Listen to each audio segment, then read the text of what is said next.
صفحہ نمبر 98 ہی جاری ہے۔ ادائیگی زکوٰۃ کے لیے نیت شرط ہے۔ ادائیگی زکوٰۃ کے لیے یہ شرط ہے کہ زکوٰۃ دینے والا زکوٰۃ دیتے وقت نیت کرے، یعنی دل میں یہ ارادہ کرے کہ میرے اوپر جس قدر مال کا دینا فرض تھا میں محض اللہ تعالیٰ کی خوشنودی کے لیے دیتا ہوں، یا جس وقت اپنے مال سے زکوٰۃ کا حصہ نکالے اسی وقت زکوٰۃ کی نیت کرے کہ میں اس قدر جو زکوٰۃ دینے کے لیے ہے نکالتا ہوں۔ اگر کوئی شخص اپنا تمام مال خدا کی راہ میں خیرات کر دے اور زکوٰۃ کی نیت نہ کرے تو اس کی ذمہ زکوٰۃ ساقط ہو جاتی ہے، یعنی اس پر زکوٰۃ کا مطالبہ باقی نہیں رہتا، بشرطے کہ اس نے وہ مال کسی اور واجب کی نیت سے نہ دیا ہو۔ ہاں، اگر کسی شخص نے پورا مال تو نہیں بلکہ تھوڑا سا مال بغیر نیت زکوٰۃ خدا کی راہ میں خیرات کر دیا تو حضرت امام محمد رحمۃ اللہ علیہ کے نزدیک اس مال کی زکوٰۃ ادا ہو جائے گی، مگر حضرت امام ابو یوسف کے ہاں اس مال کی زکوٰۃ ادا نہیں ہوگی۔ حضرت امام اعظم ابو حنیفہ رحمۃ اللہ علیہ کا بھی یہی قول منقول ہے اور اسی قول پر فتویٰ بھی ہے۔ زکوٰۃ کو ساقط کرنے کے لیے ہیلا کرنا یعنی بہانہ کرنا مکروہ ہے، یعنی اگر کوئی شخص یہ چاہے کہ مال زکوٰۃ کی ادائیگی سے بچ جائے اور اس کی صورت یہ کرے کہ جب سال پورا ہونے کو ہو تو کچھ دن پہلے اپنا مال دوسرے کو ہبہ یعنی تحفے میں کر دے، اسے کر کے اسے قابض کر دے اور اس طرح زکوٰۃ کی ادائیگی سے بچ جائے، اگرچہ اس صورت سے زکوٰۃ تو ساقط ہو جاتی ہے مگر یہ کوئی اچھا فعل نہیں ہے۔ اگر کسی شخص نے کوئی غلام تجارت کے لیے خریدا مگر بعد میں اس سے خدمت لینے کی نیت ہو گئی تو وہ غلام تجارت کے لیے نہیں رہے گا بلکہ خدمت ہی کے لیے ہو جائے گا۔ صفحہ نمبر 99 یعنی 99، اس میں زکوٰۃ واجب نہیں ہوگی۔ اسی طرح اگر کسی شخص نے کوئی غلام خدمت کی نیت سے خریدا پھر بعد میں اس نے تجارت کی نیت کر لی تو وہ غلام اس وقت تک تجارت کے حکم میں داخل نہیں ہوگا جب تک کہ وہ شخص اسے فروخت نہ کرے۔ فروختگی کے بعد اس کی قیمت میں زکوٰۃ واجب ہو جائے گی۔ نصاب کی تعریف۔ نصاب زکوٰۃ مال کی اس خاص مقدار کو کہتے ہیں جس پر شریعت نے زکوٰۃ فرض کی ہے اور جس مقدار سے کم مال میں زکوٰۃ فرض نہیں ہوتی، مثلاً اونٹ کے لیے 5 اور 25 وغیرہ کا عدد، بکری کے لیے 40 اور 21 وغیرہ کا عدد، اور چاندی کے لیے 200 درہم اور سونے کے لیے 20 مسقال۔ نصاب کی قسمیں۔ نصاب کی 2 قسمیں ہیں، نامی یعنی بڑھنے والا مال اور غیر نامی یعنی نہ بڑھنے والا مال۔ پھر نامی کی 2 قسمیں ہیں، حقیقی اور تقدیری۔ حقیقی کا اطلاق تو تجارت کے مال اور جانور پر ہوتا ہے کیونکہ تجارت کا مال نفع سے بڑھتا ہے اور جانور بچوں کی پیدائش سے بڑھتے ہیں۔ تقدیری کا اطلاق سونے چاندی پر ہوتا ہے کہ یہ چیزیں بظاہر تو نہیں بڑھتی لیکن بڑھنے کی صلاحیت رکھتی ہیں۔ نصاب غیر نامی کا اطلاق مکانات اور خانہ داری کے ان اسباب پر ہوتا ہے جو ضرورت اصلیہ کے علاوہ ہیں۔ نصابی اور غیر نصابی میں فرق۔ نصاب نامی اور غیر نامی میں فرق یہ ہے کہ نصاب نامی کے مالک پر تو زکوٰۃ فرض ہوتی ہے، نیز اس کے لیے دوسرے زکوٰۃ، نذر اور صدقات واجبہ کا مال لینا درست نہیں ہوتا اور اس کے لیے صدقہ فطر دینا اور قربانی کرنا واجب ہوتا ہے۔ نصاب غیر نامی کے مالک پر زکوٰۃ فرض نہیں ہوتی مگر اس کے لیے بھی زکوٰۃ، نذر اور صدقہ واجبہ کا مال لینا درست نہیں ہوتا، نیز اس پر بھی صدقہ فطر دینا اور قربانی کرنا واجب ہوتا ہے۔ زکوٰۃ نہ دینے پر وعید۔ حضرت ابو ہریرہ رضی اللہ تعالیٰ عنہ راوی ہیں کہ رسول کریم صلی اللہ علیہ وسلم نے فرمایا، جو شخص سونے اور چاندی کے نصاب کا مالک ہو اور اس کا حق یعنی زکوٰۃ ادا نہ کرے تو قیامت کے دن اس کے لیے آگ کے تختے بنائے جائیں گے، یعنی تختے تو سونے اور چاندی کے ہوں گے مگر انہیں آگ میں اس قدر گرم کیا جائے گا کہ گویا وہ آگ ہی کے تختے ہوں گے۔ صفحہ نمبر 100۔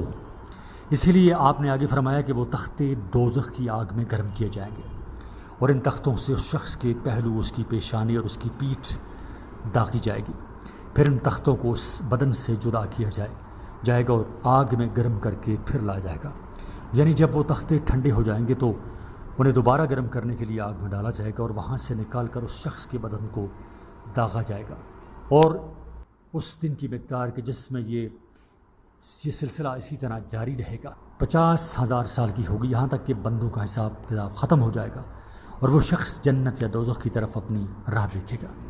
صحابہ نے عرض کیا، یا رسول اللہ، یہ عذاب تو نقدی یعنی سونے چاندی کے بارے میں ہوگا، اونٹ کی زکوٰۃ نہ دینے والوں کا کیا حشر ہوگا؟ آپ نے فرمایا، جو شخص اونٹ کا مالک ہو اور اس کا حق یعنی زکوٰۃ ادا نہ کرے، اور اونٹوں کا ایک حق یہ بھی ہے کہ جس روز انہیں پانی پلایا جائے ان کا دودھ دہا جائے تو قیامت کے دن اس شخص کو اونٹوں کے سامنے ہموار میدان میں منہ کے بل اوندا ڈال دیا جائے گا اور اس کے سارے اونٹ گنتی اور موٹاپے میں پورے ہوں گے، مالک ان میں سے ایک بچہ بھی کم نہ پائے گا، یعنی اس شخص کے سب اونٹ وہاں موجود ہوں گے، حتیٰ کہ اونٹوں کے سب بچے بھی ان کے ساتھ ہوں گے۔ پھر یہ کہ وہ اونٹ خوب فربا اور موٹے تازے ہوں گے تاکہ اپنے مالک کو روندتے وقت خوب تکلیف پہنچائیں۔ چنانچہ وہ اونٹ اس شخص کو اپنے پیروں سے کچلیں گے اور اپنے دانتوں سے کاٹیں گے۔ جب ان اونٹوں کی جماعت روند کچل اور کاٹ کر چلی جائے تو دوسری جماعت آئے گی، یعنی اونٹوں کی قطار روند کر کچل کر چلی جائے گی تو اس کے پیچھے دوسری قطار آئے گی۔ اسی طرح یہ سلسلہ جاری رہے گا، اور جس دن یہ ہوگا اس دن کی مقدار 50,000 سال کی ہوگی، یہاں تک کہ بندوں کا حساب کتاب کر دیا جائے گا اور وہ شخص جنت یا دوزخ کی طرف اپنی راہ دیکھے گا۔ صحابہ نے عرض کیا، یا رسول اللہ، گائے اور بکریوں کے مالک کا کیا حل ہوگا؟ آپ نے فرمایا، جو شخص گائیوں اور بکریوں کا مالک ہو اور ان کا حق یعنی زکوٰۃ ادا نہ کرے تو قیامت کے دن اسے ہموار میدان میں اوندے منہ ڈال دیا جائے گا۔ صفحہ نمبر 101۔ اسے قیامت کے دن ہموار میدان میں اوندے منہ ڈال دیا جائے گا اور اس کی گایوں اور بکریوں کو وہاں لایا جائے گا جن میں سے کچھ کم نہیں ہوگا، اور ان میں سے کسی گائے بکری کے سینگ نہ بڑے ہوں گے، نہ ٹوٹے ہوں گے، اور نہ وہ منڈی یعنی بلا سینگ ہوں گی، یعنی ان سب کے سروں پر سینگ ہوں گے، نہ ٹوٹے ہوں گے اور سالم ہوں گے تاکہ وہ اپنے سینگوں سے خوب مار سکیں۔ چنانچہ وہ گائیں اور بکریاں اپنے سینگوں سے اپنے مالک کو ماریں گی اور اپنے کھروں سے کچلیں گی، اور جب ایک قطار اسے مار کچل کر چلی جائے گی تو دوسری قطار آئے گی اور اپنا کام شروع کر دے گی، اور یہ سلسلہ اسی طرح جاری رہے گا، اور جس دن یہ ہوگا اس کی مقدار 50,000 سال کی ہوگی، یہاں تک کہ بندوں کا حساب کتاب کیا جائے گا اور وہ شخص جنت یا دوزخ کی طرف اپنی راہ دیکھے گا۔ صحابہ نے عرض کیا کہ یا رسول اللہ، گھوڑوں کے بارے میں کیا حکم ہے؟ آپ نے فرمایا، گھوڑے 3 قسم کے ہوتے ہیں۔ ایک تو وہ گھوڑے جو آدمی کے لیے گناہ کا سبب ہوتے ہیں، اس شخص کے گھوڑے جنہیں اس کے مالک اظہار فخر و غرور اور مالدار اور ریا کے لیے اور مسلمانوں سے دشمنی کے واسطے باندھے، چنانچہ وہ گھوڑے اپنے مالک کے لیے گناہ کا سبب بنتے ہیں۔ اور وہ گھوڑے جو آدمی کے لیے پردہ ہوتے ہیں، اس شخص کے گھوڑے ہیں جنہیں اس کے مالک نے خدا کی راہ میں کام کے لیے باندھا اور ان کی پیٹھ اور ان کی گردن کے بارے میں وہ خدا کے حق کو نہیں بھولا، چنانچہ وہ گھوڑے اپنے مالک کے لیے پردہ ہیں۔ اور وہ گھوڑے جو آدمی کے لیے ثواب کا سبب و ذریعہ بنتے ہیں، اس شخص کے گھوڑے ہیں جنہیں ان کا مالک خدا کی راہ میں لڑنے کے لیے مسلمانوں کے واسطے باندھے اور چراگاہ اس سبزہ میں رکھے، چنانچہ جب وہ گھوڑے چراگاہ اس سبزہ سے کچھ کھاتے ہیں تو جو کچھ انہوں نے کھایا یعنی گھاس وغیرہ کی زادات کے وقت اس کے لیے نیکیاں لکھی جاتی ہیں، یہاں تک کہ ان گھوڑوں کی لید اور ان کے پیشاب کے بقدر بھی اس کے لیے نیکیاں لکھی جاتی ہیں، کیونکہ لید اور پیشاب بھی گھوڑے کی زندگی کا باعث ہیں، اور گھوڑے رسی توڑ کر 1 یا 2 میدان دوڑتے پھرتے ہیں تو اللہ تعالیٰ ان کے قدموں کے نشانات اور ان کی لید یعنی ان کا جو گوبر ہوتا ہے جو وہ اس دوڑنے کی حالت میں کرتے ہیں کی تعداد کے برابر اس شخص کے لیے نیکیاں لگتا ہے۔ صفحہ نمبر 102۔ اگرچہ مالک کا ارادہ ان کو پانی پلانے کا نہ ہو، اللہ تعالیٰ گھوڑوں کے پانی پینے کے بقدر اس شخص کے لیے نیکیاں لکھتا ہے۔ صحابہ نے عرض کیا کہ یا رسول اللہ، اچھا گدھوں کے بارے میں کیا حکم ہے؟ آپ صلی اللہ علیہ وآلہ وسلم نے فرمایا، گدھوں کے بارے میں مجھ پر کوئی حکم نازل نہیں ہوا، لیکن تمام نیکیوں اور اعمال کے بارے میں یہ آیت جامع ہے۔ فَمَن يَعْمَلْ مِثْقَالَ ذَرَّةٍ خَيْرًا يَرَهُ وَمَن يَعْمَلْ مِثْقَالَ ذَرَّةٍ شَرًّا يَرَهُ، یعنی جو شخص 1 ذرہ کے برابر نیکی کا عمل کرے گا اسے دیکھے گا، اور جو شخص 1 ذرہ کے برابر برائی کا عمل کرے گا اسے دیکھے گا۔ یعنی مثلاً کوئی شخص کسی دوسرے کو نیک کام کے لیے جانے کے واسطے اپنا گدھا دے گا تو ثواب پائے گا، اور اگر برے کام کے لیے دے گا تو گنہگار ہوگا۔ مسلم، حوالہ ہے مسلم کا۔ قیامت کے دن کی مقدار 50,000 سال کے برابر بتائی گئی ہے، لیکن اس کا تعلق کافروں کے ساتھ ہے، یعنی قیامت کا دن کافروں کو 50,000 سال کے بقدر دراز معلوم ہوگا، بقیہ گنہگاروں کو ان کے گناہ کے قدر دراز محسوس ہوگا۔ اگر کسی کے گناہ کم ہوں گے اور ہلکے ہوں گے تو اسے وہ دن اسی اعتبار سے کم دراز محسوس ہوگا، اور اگر کسی کے گناہ زیادہ اور شدید نوعیت کے ہوں گے تو اسے وہ دن بھی اس کے اعتبار سے دراز یعنی لمبا محسوس ہوگا۔ یہاں تک کہ خدا کے نیک بندوں یعنی مومنین و کاملین کو وہ پورا دن صرف 2 رکعت نماز کے بقدر معلوم ہوگا۔ گویا جتنی دیر میں 2 رکعت نماز پڑھی جاتی ہے انہیں وہ دن صرف اتنے عرصہ کے بقدر محسوس ہوگا۔ اور زکوٰۃ نہ دینے والا جنت یا دوزخ کی طرف اپنی راہ دیکھے گا۔ اس کا مطلب یہ ہے کہ اگر اس شخص کے نامہ اعمال میں ترک زکوٰۃ کے گناہ کے علاوہ اور کوئی گناہ نہیں ہوگا اور مذکورہ عذاب کے جس میں اسے مبتلا کیا جائے گا اس گناہ کو دور کر دے گا تو اس کے بعد وہ جنت میں چلا جائے گا۔ اور خدا نخواستہ اگر اس کا نامہ اعمال میں ترک زکوٰۃ کے علاوہ اور گناہ بھی ہوں گے یا یہ کہ مذکورہ عذاب کے بعد بھی ترک زکوٰۃ کا گناہ اس سے دور نہیں ہوگا تو پھر وہ دوزخ میں داخل کیا جائے گا۔ صفحہ نمبر 103 حق کا یکسی بین العباد میں اس طرف اشارہ ہے کہ قیامت کے دن میدان حشر میں دوسری مخلوق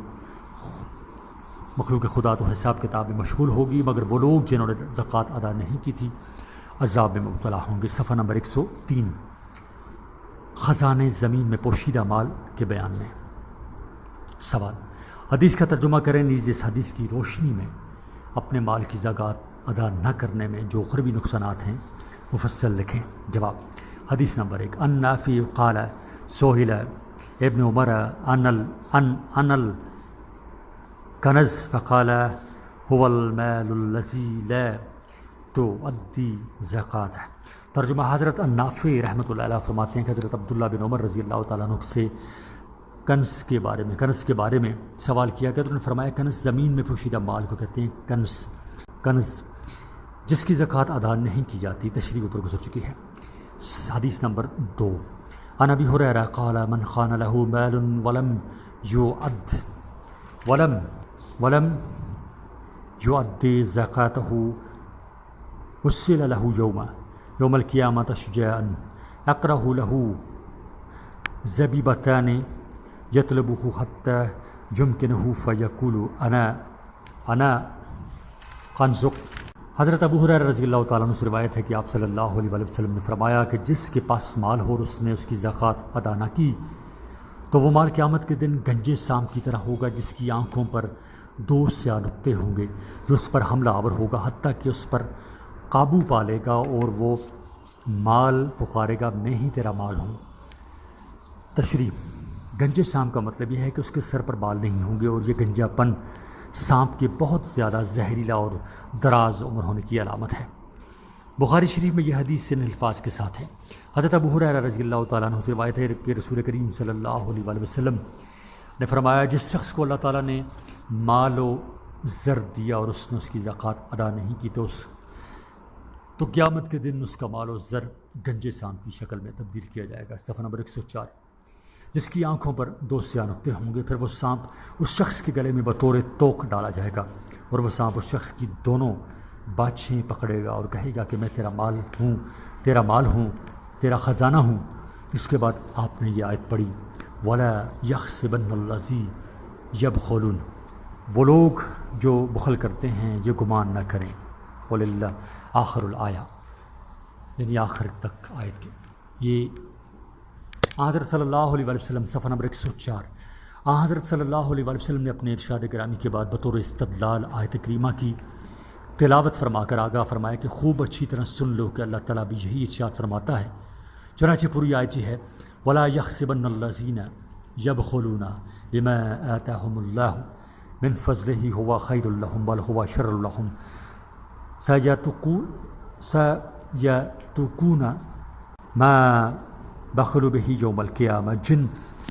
ترجمہ، جن لوگوں کو اللہ تعالیٰ نے اپنے فضل سے مال عطا فرمایا ہے اور اس میں بخل کرتے ہیں تو وہ اپنے اس مال کے بارے میں یہ گمان نہ کریں کہ وہ ان کے لیے بہتر ہے، بلکہ وہ مال تو ان کے حق میں سراسر وبال جان ہے۔ اور یاد رکھو وہ وقت دور نہیں ہے کہ جب قیامت کے دن وہ اس مال کا کہ جس میں بخل کرتے ہیں توق پہنائے جائیں، یعنی ان کا مال توق کہتے ہیں لوہے کا کڑا بنا کر ان کی گردنوں میں ڈالا جائے گا۔ خزانہ سے مراد وہ مال ہے جسے اس کا مالک جمع کر کے رکھے اور اس کی زکوٰۃ نہ ادا کرے۔ یہی حکم تمام مالوں کا ہے جو ناجائز اور حرام طریقے سے جمع کیے گئے ہیں۔ حدیث کے آخری جملے حتی یلقمہ اصابعہ کے 2 معنی ہو سکتے ہیں۔ ایک تو یہی معنی جو ترجمہ میں ظاہر کیے گئے ہیں، وہ سانپ مالک کی انگلیوں کو لقمہ بنائے گا کیونکہ اس نے ہاتھوں ہی سے مال کما کر جمع کیا تھا اور اس کی زکوٰۃ ادا نہیں کی تھی، اس صورت میں لفظ اصابع ضمیر کا بدل ہوگا۔ دوسرے معنی یہ ہو سکتے ہیں کہ مالک مال خود اپنی انگلیاں لقمہ کے طور پر سانپ کے منہ میں دے دے گا، جیسے کہ کبھی کبھی ایسا ہوتا ہے کہ سانپ وغیرہ سے انتہائی خوف کے وقت بے اختیار اپنی انگلیاں اس کے منہ میں داخل کر دیتے ہیں۔ صفحہ نمبر 105۔ لیکن دوسرے معنی نہ صرف یہ کہ کچھ دل کو نہیں لگتے، بلکہ اس میں اشکال و ترازات بھی پیدا ہو سکتے ہیں، اسی لیے زیادہ صحیح پہلے ہی معنی ہیں۔ زکوٰۃ نہ دینے پر وعید۔ حضرت ابو ہریرہ رضی اللہ تعالیٰ عنہ راوی ہیں کہ رسول کریم صلی اللہ علیہ وسلم نے فرمایا، جو شخص سونے اور چاندی کے نصاب کا مالک ہو اور اس کا حق یعنی زکوٰۃ ادا نہ کرے تو قیامت کے دن اس کے لیے آگ کے تختے بنائے جائیں گے، یعنی تختے تو سونے اور چاندی کے ہوں گے مگر انہیں آگ میں اس قدر گرم کیا جائے گا کہ گویا وہ آگ ہی کے تختے ہوں گے۔ یہ صفحے دوبارہ پرنٹ ہو گئے ہیں کتاب میں، یہ ہم پہلے پڑھ چکے ہیں یہ احادیث، یعنی صفحہ نمبر 105 سے 107 تک یہ دوبارہ وہی، بلکہ 108 کے نصف صفحہ تک دوبارہ وہی احادیث دوبارہ کتاب میں غلطی کی وجہ سے دوبارہ چھپ گئی ہیں۔ تو اب ہم آگے چلتے ہیں صفحہ نمبر 108 پہ، صدقہ فطر کا بیان۔ سوال، حدیث کا ترجمہ و تشریح کریں اور بتائیں کہ زکوٰۃ الفطر سے کیا مراد ہے۔ نیز احناف کے نزدیک اس کی ادائیگی کا بہتر وقت کون سا اور اس کی علت کیا ہے؟ حدیث نمبر 1، جواب، النافع ان ابن عمر کان یبعث بزکوٰۃ الفطر الی الذی یجمع عنده قبل الفطر بيومين او ثلاثة، قال محمد رحمه الله وبهذا ناخذ يجيبنا تأجيل زکوٰۃ الفطر قبل ان يخرج الرجل الى المصلى وهو قول ابی حنیفہ رحمہ اللہ۔ ترجمہ، حضرت نافع رضی اللہ تعالیٰ عنہ روایت کرتے ہیں کہ بے شک حضرت عبداللہ بن عمر رضی اللہ تعالیٰ عنہ صدقہ فطر وصول کرنے والے کے پاس عید الفطر سے 2 یا 3 دن پہلے بھیج دیا کرتے تھے۔ امام محمد رحمۃ اللہ علیہ فرماتے ہیں کہ اس سے ہم دلیل پکڑتے ہیں کہ صدقہ فطر عید الفطر سے قبل ادا کرنا چاہیے، اور یہی امام ابو حنیفہ رحمۃ اللہ علیہ کا قول ہے۔ تشریح زکوٰۃ الفطر۔ رمضان المبارک کے مہینے کے اختتام پر ہر فرد کی طرف سے ایک مخصوص وزن کے برابر اناج صدقہ کرنے کا نام زکوٰۃ فطر ہے، جس کی تفصیل آگے آ رہی ہے۔ صفحہ نمبر 109۔ حضرت امام شافعی رحمۃ اللہ علیہ اور حضرت امام احمد رحمہم اللہ کے نزدیک صدقہ فطر فرض ہے، حضرت امام مالک رحمہم اللہ کے ہاں سنت موقدہ ہے، اور حضرت امام اعظم ابو حنیفہ رحمۃ اللہ علیہ کے مسلک میں واجب ہے۔ حدیث میں مذکورہ لفظ فرض حضرت امام شافعی اور حضرت امام احمد کے نزدیک اپنے ظاہری معنی ہی پر محمول ہے۔ حضرت امام مالک فرض کے معنی بیان کرتے ہیں۔ مقرر کیا، یعنی حنفی حضرات فرماتے ہیں کہ صدقہ فطر چونکہ دلیل قطعی کے ذریعے ثابت نہیں ہے، اس لیے صدقہ فطر عمل کے لحاظ سے تو فرض ہی کے برابر ہے، لیکن اعتقادی طور پر اسے فرض نہیں کہا جا سکتا، جس کا مطلب یہ ہے کہ واجب ہے، فرض نہیں ہے۔ حضرت امام شافعی کے مسلک میں ہر اس شخص پر صدقہ فطر واجب ہے جو اپنے لیے اور ان لوگوں کے لیے کہ جن کی طرف سے صدقہ فطر دینا اس کے ذمہ 1 دن کا سامان خوراک رکھتا ہو، اور بقدر صدقہ فطر اس کی ضرورت سے زائد بھی۔ حضرت امام اعظم رحمہ اللہ کے مسلک کے مطابق صدقہ فطر اسی شخص پر واجب ہوگا جو غنی ہو، یعنی وہ اپنی ضرورت اصلیہ کے علاوہ 52.5 تولہ چاندی کے بقدر اسباب وغیرہ کا مالک ہو، یا اس کے بقدر سونا چاندی اپنی ملکیت میں رکھتا ہو اور قرض سے محفوظ ہو۔ صدقہ فطر کا وجوب عید الفطر کی فجر طلوع ہونے کے وقت ہوتا ہے، لہذا جو شخص طلوع فجر سے پہلے مر جائے اس پر صدقہ فطر واجب نہیں، اور اسی طرح جو شخص طلوع فجر کے بعد اسلام لائے اور مال پائے، یا جو بچہ طلوع فجر کے بعد پیدا ہو، اس پر بھی صدقہ فطر واجب نہیں۔ صدقہ فطر کی مقدار 2 مد سے مراد آدھا سا ہے، یعنی کیونکہ 1 مد غلہ کا وزن 14 چھٹانک کے قریب ہوتا ہے، اور 1 سا یعنی 3.5 سیر کے برابر ہوتا ہے، لہذا صدقہ فطر کے طور پر گیہوں 2.25 سیر یعنی 1 کلو 336 گرام دینا چاہیے، چونکہ گیہوں کا آٹا یا گیہوں کا ستو بھی گیہوں ہی کے مثل ہے، اس لیے یہ دونوں چیزیں بھی اسی مقدار میں دینی چاہیے۔ 1 سا یعنی 3.5 سیر یعنی 14 اوزان کے مطابق 3 کلو یعنی 266 گرام ہوتا ہے، یعنی 266 گرام۔ صفحہ نمبر 110 صدقہ فطر کس کی طرف سے ادا کرنا ہوگا؟ جو غلام خدمت کے لیے ہو اس کی طرف سے اس کے مالک پر صدقہ فطر دینا واجب ہے۔ ہاں جو غلام تجارت کے لیے ہو اس کی طرف سے صدقہ فطر دینا واجب نہیں ہے۔ اسی طرح جو غلام بھاگ جائے اس کی طرف سے بھی صدقہ فطر دینا واجب نہیں ہے۔ ہاں جب وہ واپس آ جائے تو اس وقت دینا واجب ہوگا۔ اولاد اگر چھوٹی ہو اور مالدار نہ ہو تو اس کی طرف سے اس کے باپ پر صدقہ فطر دینا واجب ہے۔ ہاں اگر چھوٹی اولاد مالدار ہو تو پھر اس کا صدقہ فطر اس کے باپ پر واجب نہیں ہے بلکہ اس کے مال میں دیا جائے گا۔ بڑی اولاد جس پر دیوانگی طاری ہو اس کا حکم بھی چھوٹی اولاد کی طرح ہے۔ اسی طرح بڑی اولاد کی طرف سے باپ پر اور بیوی کی طرف سے خاوند پر ان کا صدقہ فطر دینا واجب نہیں ہے۔ ہاں اگر کوئی باپ اپنی ہوشیار اولاد کی طرف سے یا کوئی خاوند اپنی بیوی کی طرف سے ان کا صدقہ ان کی اجازت سے عذرائے احسان و مروت ادا کر دے تو جائز ہوگا۔ علامہ طیبی فرماتے ہیں کہ حدیث میں لفظ من المسلمین لفظ ابد اور اس کے بعد کے الفاظ کا حال واقع ہو رہا ہے، لہذا کسی مسلمان پر اپنے کافر غلام کی طرف سے صدقہ فطر واجب نہیں ہوگا، مگر صاحب ہدایہ نے لکھا ہے کہ غلام کافر کا صدقہ فطر بھی اس کے مسلمان مالک پر واجب ہوتا ہے۔ انہوں نے اس کے ثبوت میں ایک حدیث بھی نقل کی ہے، صدقہ فطر نماز عید سے پہلے ہی ادا کر دینا مستحب ہے۔ اگر کوئی شخص اس سے بھی پہلے خواہ 1 مہینے یا 1 مہینے سے بھی زیادہ پہلے دے تو جائز ہے۔ نماز عید کے بعد یا زیادہ تاخیر سے صدقہ فطر ساقط نہیں ہوتا، بہر صورت دینا ضروری ہوتا ہے۔ صدقہ فطر واجب کرنے کی حکمت۔ صدقہ فطر کو اس لیے واجب کیا گیا ہے تاکہ تقصیرات تو کوتاہی اور گناہوں کی وجہ سے روزوں میں جو خلل واقع ہو جائے وہ اس کی وجہ سے جاتا رہے۔ نیز مساکین و غربا عید کے دن لوگوں کے سامنے دست سوال دراز کرنے سے بچ جائیں اور وہ صدقہ لے کر عید کی مسرت اور خوشیوں میں دوسرے مسلمانوں کے ساتھ شریک ہو جائیں۔ صفحہ نمبر 111 دار قطنی نے اس روایت کے آخر میں یہ الفاظ بھی ذکر کیے ہیں کہ جو شخص صدقہ فطر نماز عید سے پہلے ادا کرے گا اس کا صدقہ مقبول صدقہ ہوگا، اور جو شخص نماز عید کے بعد ادا کرے گا تو اس کا وہ صدقہ بس صدقوں میں سے ایک صدقہ ہوگا۔ صفحہ نمبر 111 ہی جاری ہے۔ روزوں کا بیان، چاند دیکھ کر روزہ رکھنے اور چاند دیکھ کر عید الفطر کرنے کا بیان۔ سوال رویت حلال کے مسئلہ پر مفسر نوٹ لکھیں۔ جواب، حدیث نمبر 1 عن ابن عمر ان رسول اللہ صلی اللہ علیہ وسلم ذکر رمضان فقال لا تصوموا حتى تروا الحلال ولا تفطروا حتى تروه فإن قم عليكم فاقدروا له قال محمد وبهذا ناخذ وهو قول أبي حنيفة رحمه اللہ۔ ترجمہ، حضرت ابن عمر رضی اللہ تعالیٰ عنہ راوی ہیں کہ رسول کریم صلی اللہ علیہ وسلم نے ارشاد فرمایا، روزہ نہ رکھو یہاں تک کہ چاند دیکھ لو، اسی طرح روزہ اس وقت ختم نہ کرو جب تک کہ عید کا چاند نہ دیکھ لو۔ لہٰذا 30ویں شب یعنی 29ویں تاریخ کو اگر گرد و غبار اور ابر وغیرہ یا کسی اور سبب سے چاند نظر نہ آئے تو اس کا اعتبار کرو، یعنی اس مہینے کو 30 دن کا سمجھ لو۔ امام محمد فرماتے ہیں کہ اسی پر ہمارا عمل ہے، اور یہی امام ابو حنیفہ رحمۃ اللہ علیہ کا قول ہے۔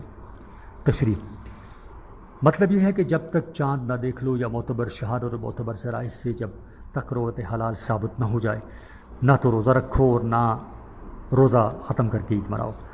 مہینہ کبھی 29 رات کا بھی ہوتا ہے، اسے دراصل اس بات کی ترغیب دلانا اس بات سے مقصود ہے کہ 30ویں شب یعنی 29 تاریخ کو چاند تلاش کیا جائے۔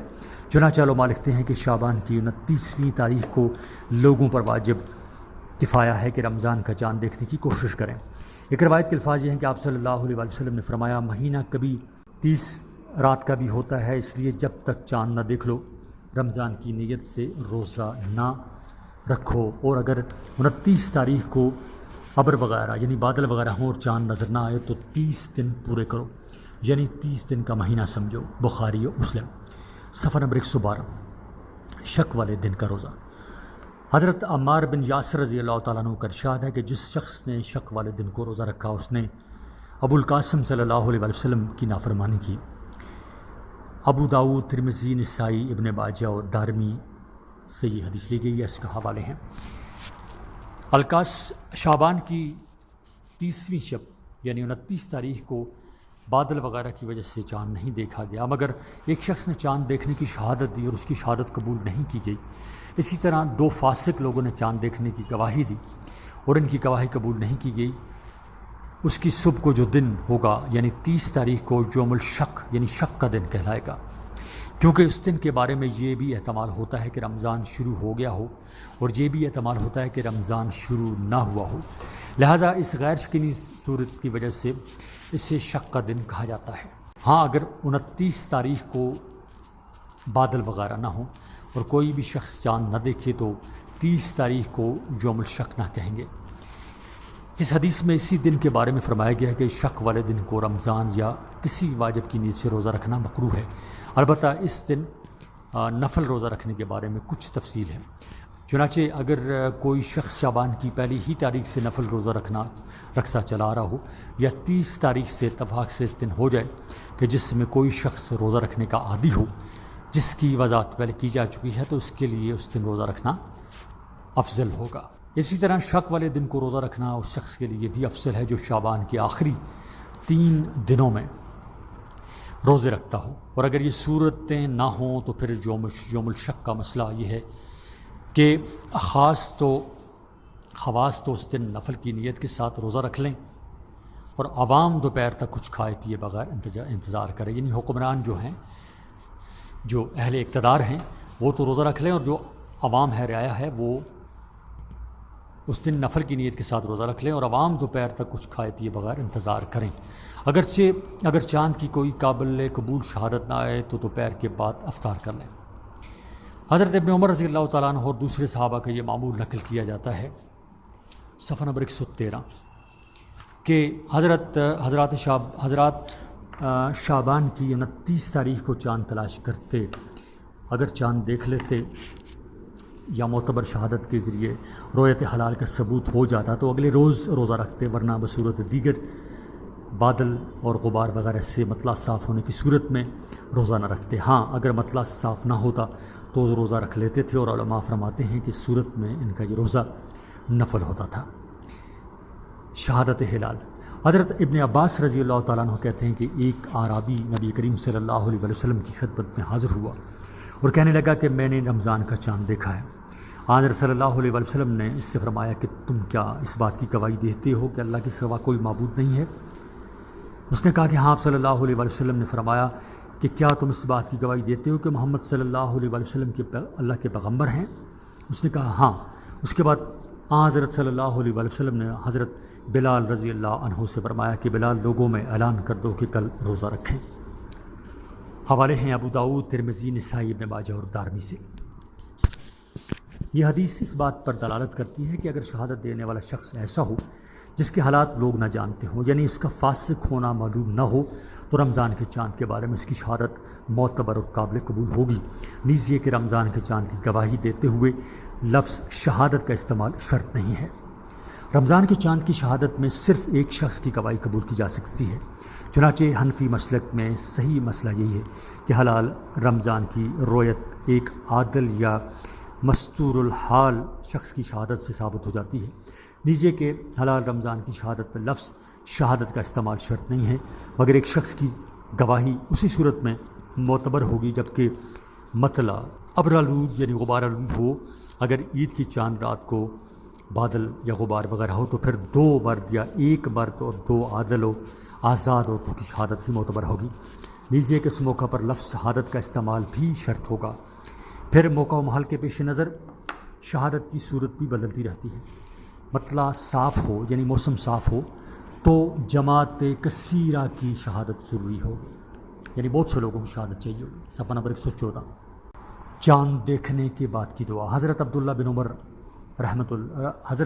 عمر رضی اللہ تعالیٰ عنہ فرماتے ہیں کہ رسول کریم صلی اللہ علیہ وسلم چاند دیکھنے کے بعد یہ دعا مانگتے تھے: اللہ اکبر، اللہم اہلہ علینا بالامن والایمان والسلامۃ والاسلام والتوفیق لما تحب وترضى ربی ربک اللہ۔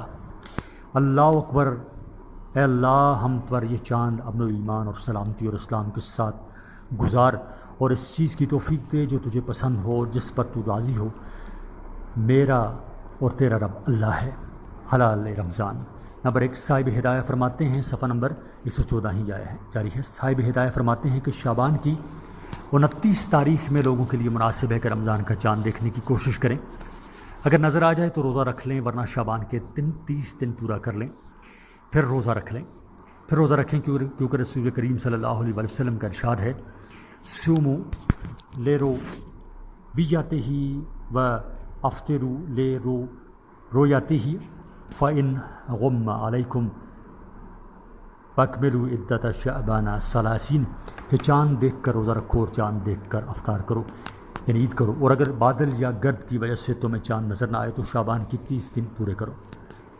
یعنی اگر مطلع صاف ہو تو رمضان کا چاند دیکھے بغیر روزہ نہ رکھو اور نہ عید کا چاند دیکھے بغیر افطار کرو، اور اگر مطلع صاف نہ ہو بلکہ گرد و غبار ہو اور چاند نظر نہ آئے تو شعبان کے 30 دن پورے کرنے کے بعد روزہ رکھنا شروع کرو، اور اگر وہ مہینہ یعنی رمضان کا ہو اور بادل یا گرد و غبار کی وجہ سے تمہیں چاند نظر نہ آئے تو 30 روزے پورے کر کے عید کرو، کیونکہ پہلے سے مہینہ ثابت تھا اور اب اس کے ختم ہونے میں شک ہے، اور یہ شک چاند دیکھنے سے ختم ہوگا یا 30 دن پورے کرنے سے، اور اگر چاند نظر نہ آئے اور نہ 30 دن پورے ہوں تو وہی مہینہ باقی رہے گا۔ نمبر 2، اگر مطلع یعنی موسم صاف ہو، یعنی بادل گرد و غبار نہ ہو تو ہلال کے بارے یعنی چاند کے بارے میں جمع غفیر یعنی ذرا تعداد میں لوگوں کی خبر ضروری ہے۔ جمع غفیر کی بابت کئی اقوال ہیں۔ اول یہ کہ اہل محلہ دیکھ لیں، دوم یہ کہ کم از کم 50 آدمی دیکھ لیں، تیسری بات یہ ہے کہ 100 آدمی دیکھ لیں، چوتھی بات یہ ہے کہ ایک ہزاروں کی تعداد دیکھ لیں۔ تاہم صحیح یہ ہے کہ ایک بڑی تعداد سے مراد لوگوں کی اتنی تعداد ہے جن کا جھوٹ پر متحد ہونا محال ہو، یعنی سارے جھوٹ نہ بول سکتے ہوں۔ نمبر 3، اور اگر مطلع صفحہ نمبر 115 اور موسم اگر صاف نہ ہو بلکہ آسمان پر بادل و گرد و غبار ہو تو رمضان شریف کے چاند میں ایک عاقل بالغ مسلمان کی گواہی ہی کافی ہے، خواہ آزاد ہو یا غلام، اور دینی امر میں خبر واحد معتبر ہوتی ہے، جیسے کہ روایت حدیث میں خبر واحد معتبر ہوتی ہے۔ اسی لیے رویت حلال رمضان کی گواہی میں لفظ شہادت کہنا بھی شرط نہیں، یہاں تک کہ اگر وہ یہ کہے کہ میں خبر دیتا ہوں یا بیان کرتا ہوں تو کافی ہے۔ اسی طرح حاکم بھی شرط نہیں ہے، چنانچہ اگر حاکم کی روبرو کسی شخص نے رویت حلال رمضان کی گواہی دی اور اس کو کسی نے سن لیا تو سننے والے پر روزہ واجب ہوگا، حاکم کی ضرورت نہ ہوگی، بشرطیہ کہ گواہی دینے والا عادل ہو۔ عادل اس شخص کو کہتے ہیں جو گناہ کبیرہ سے محفوظ ہو اور صغیرہ گناہوں پر اصرار نہ کرتا ہو، نیز یہ کہ اس کی زندگی میں راست بازی، صاف کوئی اور نیکوکاری کا پہلو غالب ہو اور دنیا کی نظر میں قابل اعتماد ہو۔ یہ شرط لازمی ہے کہ دیانت میں فاسق کا قول مقبول نہیں ہے۔ ارشاد باری تعالیٰ ہے، ان جاءکم فاسق بنبأ فتبینوا، اگر تمہارے پاس کوئی فاسق شخص کوئی خبر لے کر آئے تو اس کی تحقیق کرو، اور مستور الحال کی گواہی بھی قابل قبول ہوگی۔ مستور الحال وہ شخص ہوتا ہے جس کا حال معلوم نہ ہو کہ آیا پرہیزگار ہے یا فاسق، یعنی اس کے بارے میں کوئی معلومات نہ ہو۔ اور رمضان کا چاند دیکھنے میں ایک ہی عاقل بالغ اور عادل یا مستور الحال کی گواہی قبول کرنے کی دوسری دلیل حضرت عبداللہ بن عباس رضی اللہ تعالیٰ عنہ کی یہ روایت ہے کہ ایک اعرابی نے رسول اکرم صلی اللہ علیہ وسلم کی خدمت میں حاضر ہو کر عرض کی کہ میں نے رمضان کا چاند دیکھا ہے۔ آپ صلی اللہ علیہ وسلم نے فرمایا، کیا تو اس بات کی گواہی دیتا ہے کہ اللہ کے سوا کوئی معبود نہیں؟ اس نے کہا ہاں۔ آپ صلی اللہ علیہ وسلم نے فرمایا، کیا تو اس کی گواہی دیتا ہے کہ محمد صلی اللہ علیہ وسلم اللہ کے رسول ہیں؟ اس نے کہا ہاں۔ بس آپ صلی اللہ علیہ وسلم نے فرمایا، بلال لوگوں میں اعلان کر دو کہ کل روزہ ہوگا۔ صفحہ نمبر 116۔ نمبر 4، ہلال رمضان کے سلسلہ میں جب امام نے ایک شخص کی گواہی قبول کر لی اور لوگوں نے گواہی کے دن سے روزے شروع کر کے پورے 30 دن روزے رکھ لیے اور 30 کی شام کو چاند نظر نہ آیا تو امام ابو حنیفہ رحمۃ اللہ علیہ سے حسن بن زیاد رحمۃ اللہ علیہ کی روایت ہے کہ بغرض سے احتیاط لوگ افطار یعنی عید نہیں کریں، اور اس لیے بھی کہ افطار ایک گواہی سے ثابت نہیں ہوتا، اور یہاں اگر افطار کریں تو اسی بنیاد پر ہوگا کہ جس ایک کی گواہی پر شروع میں روزہ رکھا تھا آج گویا وہی شخص شہادت دیتا ہے کہ 30 روزے پورے ہو گئے چاند نظر آ گیا۔ لیکن امام محمد رحمۃ اللہ علیہ سے روایت ہے کہ لوگ افطار کر لیں، کیونکہ افطار اگرچہ ایک کی گواہی پر ثابت نہیں ہوتا، لیکن جہاں افطار ایک گواہی پر نہیں بلکہ رمضان ثابت ہونے پر ہے، بائیں طور کے ایک گواہی پر رمضان شروع ہونے کا حکم ہو چکا تھا اور مہینہ 30 دن سے زیادہ کا نہیں ہوتا، لہٰذا 30 روزے پورے کر کے افطار کر لیں۔ نہر میں غایہ سے نقل کیا گیا ہے کہ امام محمد رحمۃ اللہ علیہ کا قول زیادہ صحیح ہے، لیکن علامہ زیلعی رحمۃ اللہ نے امام ابو حنیفہ کے قول کو اشبہ کہا ہے، کیونکہ ایک گواہ سے رمضان کا ثبوت بطریق احتیاط تھا اور یہاں قطعی ادا پر وقوف ممکن ہے، تو زن کافی نہ ہوگا۔ کتاب کا حوالہ ہے غایۃ السعایہ جلد نمبر 5۔ نمبر 4، اگر تنہا ایک شخص نے رمضان کا چاند دیکھ کر گواہی دی اور اس کی گواہی مسترد ہو گئی تو خود اس کو روزہ رکھنا ضروری ہے، کیونکہ رسول کریم صلی اللہ علیہ وسلم کا فرمان ہے، سومو لے رو جاتے ہی، کہ چاند دیکھ کر روزہ رکھو، اور اگر عید کا چاند تنہا دیکھا تو وہ احتیاطاً عید نہ کرے، خواہ مطلع صاف ہو یا نہ ہو، کیونکہ عبادات میں احتیاط واجب ہے۔ نمبر 5، اگر رمضان کو مطلع صاف نہ ہو، صفحہ نمبر 116 ہی جاری ہے، اگر رمضان کو مطلع صاف نہ ہو بلکہ بادل یا گرد و غبار ہو تو عید کے چاند میں 2 آزاد مرد یا 1 آزاد اور 2 عورتوں کی گواہی شرط ہے، کیونکہ اس سے حق العباد متعلق ہے اور وہ فطر ہے۔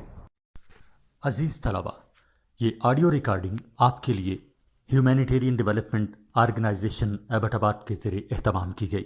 ہیومینیٹیرین ڈیولپمنٹ آرگنائزیشن ایبٹ آباد 2011 سے اپنی مدد آپ کے تحت صحت، تعلیم اور معاشی خود مختاری کے شعبوں میں بہتری کے لیے کوشاں ہے۔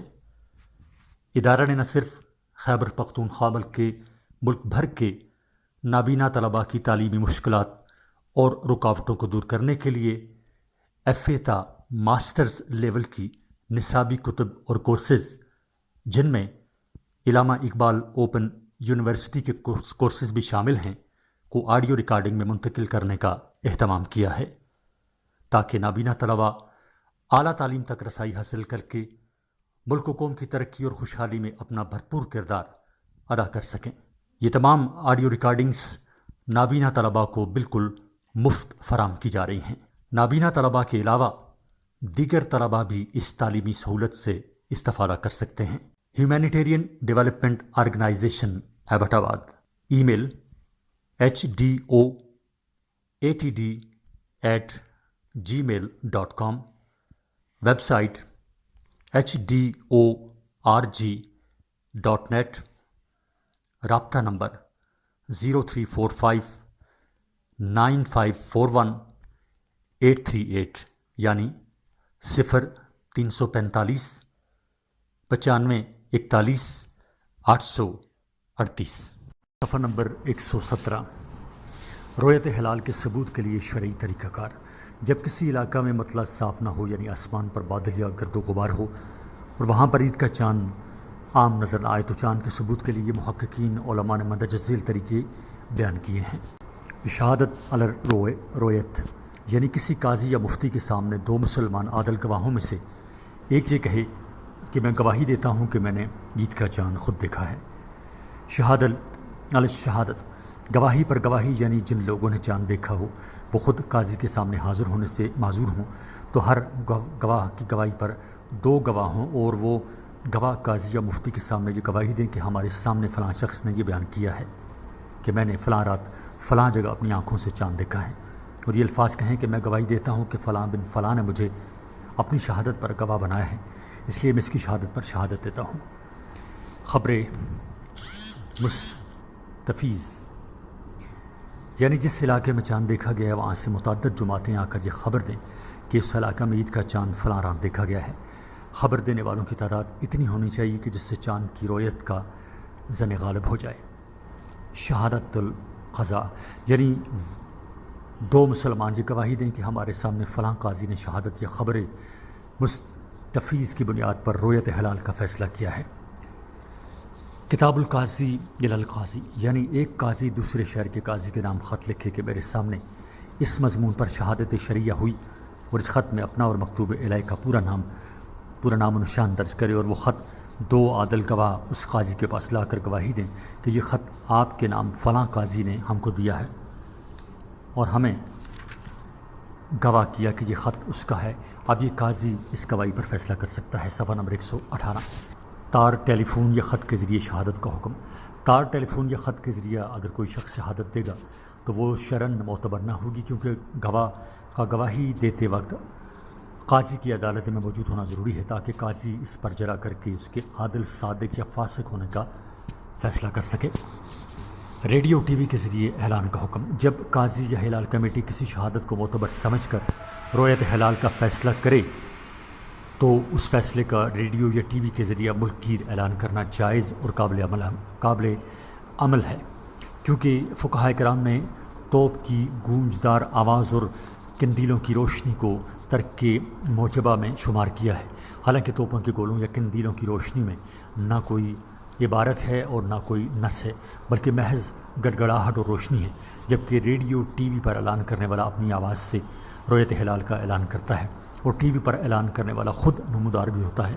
لہٰذا ریڈیو ٹی وی پر رویت ہلال کا اعلان بطری کے اولا جائز ہوگا، بشرطے کہ ریڈیو یا ٹی وی موجودہ پاکستانی ریڈیو ٹی وی کی طرح اس کا پابند ہو کہ چاند کے متعلق مختلف خبریں نشر نہ کریں گے، صرف وہی فیصلہ نشر کریں گے جو اس شہر کے قاضی یا حلال کمیٹی نے دیا ہو۔ حلال کمیٹی کے اعلان کا طریقہ کار۔ حکومت پاکستان نے ہر بڑے شہر میں ایک زونل رویت ہلال کمیٹی بنائی ہے اور ایک مرکزی رویت ہلال کمیٹی بنائی ہے۔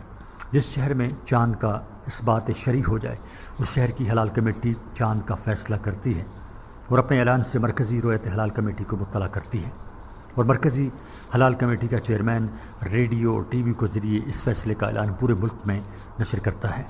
ہمارے نزدیک یہ جائز ہے، کیونکہ رویت ہلال کا فیصلہ باقاعدہ ہوتا ہے، لیکن عام لوگوں تک اس ثبوت کے پہنچنے کا ذریعہ ریڈیو ٹی وی ہوتا ہے، اور ہمارے لیے قاضی یا رویت ہلال کمیٹی کے چیئرمین کا صرف اعلان واجب العمل ہے، گواہوں کا روبرو ہونا لازمی نہیں ہے، جیسا کہ حدیث شریف میں ہے کہ صفحہ نمبر 119 حضرت اکرمہ رضی اللہ تعالیٰ عنہ روایت کرتے ہیں کہ ایک بار لوگوں کو ہلال رمضان میں شک ہو گیا اور ان کا ارادہ ہو گیا کہ تراویح پڑھیں گے، نہ روزہ رکھیں گے، کہ اچانک حرہ سے ایک اعرابی آیا اور اس نے چاند دیکھنے کی گواہی دی۔ اس کو نبی کریم صلی اللہ علیہ وسلم کی خدمت میں پیش کیا گیا۔ آپ صلی اللہ علیہ وسلم نے فرمایا کہ کیا تو اللہ کے وحدہ لا شریک ہونے اور میرے رسول اللہ ہونے کی گواہی دیتا ہے؟ اس نے کہا ہاں، اور اس نے چاند دیکھنے کی گواہی دی۔ آپ صلی اللہ علیہ وسلم نے حضرت بلال رضی اللہ تعالیٰ عنہ کو اعلان کرنے کا حکم دیا۔ بس حضرت بلال رضی اللہ تعالیٰ عنہ نے یہ اعلان کیا کہ لوگ تراویح پڑھیں اور روزہ رکھیں۔ اس سے ثابت ہوا کہ ثبوت کا مدار اعلان پر نہیں بلکہ اس حجت و دلیل پر ہے جس کی بنیاد پر حلال عید کا اعلان کیا جاتا ہے۔ اگر وہ حجت اور دلیل قوی ہے جس سے غلبہ ظن حاصل ہو جاتا ہے تو اس حجت اور دلیل کی بنا پر عید کرنا صحیح ہے، ہاں اس اعلان کا ذریعہ کوئی زندہ انسان ہو یا کوئی مشعل جلائی جائے یا توپ داغ دی جائے یا ریڈیو ٹی وی پر اعلان کیا جائے۔ اختلاف مطالعے کا اعتبار۔ جب ایک شہر میں چاند نظر آ جائے اور دوسرے شہر میں چاند نظر نہ آئے تو دوسرے شہر میں پہلے شہر کی رویت حلال مانی جائے گی یا نہیں؟ اس مسئلہ میں مذہب اربعہ کے اکثر فقہا کا اتفاق ہے کہ اگر وہ دو شہروں میں بہت زیادہ فاصلہ نہیں ہے، اور جیسے مکہ، دہلی، بغداد اور کراچی بلکہ کم فاصلہ ہے، جیسے بغداد اور بصرہ، تو ایک شہر کی رویت دوسرے شہر میں طریقہ موجبہ شرعی سے ثابت ہو جائے تو دوسرے شہروں میں اس کا اعتبار کیا جائے گا، اور اگر دوسرے شہروں کے مطالعے میں زیادہ بعد یعنی دور ہو اور فاصلہ ہو جس سے حلال کے طلوع ہونے میں ایک دن کا فرق آ جائے تو پھر ان میں اختلاف مطالعے کا اعتبار کیا جائے گا اور ایک شہر کی رویت دوسرے شہر کے لیے معتبر نہ۔ بعض علماء نے یہ نظریہ بھی پیش کیا ہے کہ ملکی وحدت اور تعدد پر شہروں کے قرب و بعد کا مدار ہونا چاہیے، یعنی ایک ملک کے تمام شہر باہم متقارب اور دو ملکوں کے شہر باہم متباعد ہیں۔ صفحہ نمبر 120۔ کیونکہ ایک ملک کے قاضی کا فیصلہ اسی ملک والوں پر حجت ہے جس کا وہ قاضی ہے، اسے ساری دنیا کے مسلمان ممالک کا قاضی نہیں بنایا گیا، لہٰذا اس کا فیصلہ باقی ممالک میں نافذ نہ ہوگا۔ اسی طرح فقہی مذاہب کے اختلاف کی وجہ سے بھی ایک ملک کے قاضی کی قضا دوسرے ملک میں نافذ نہ ہوگی۔ مثلا ایک ملک کے قاضی کے نزدیک محدود فی القذف کی گواہی مردود ہے تو دوسرے ملک کے قاضی اس کے فیصلے کا پابند نہ ہوگا۔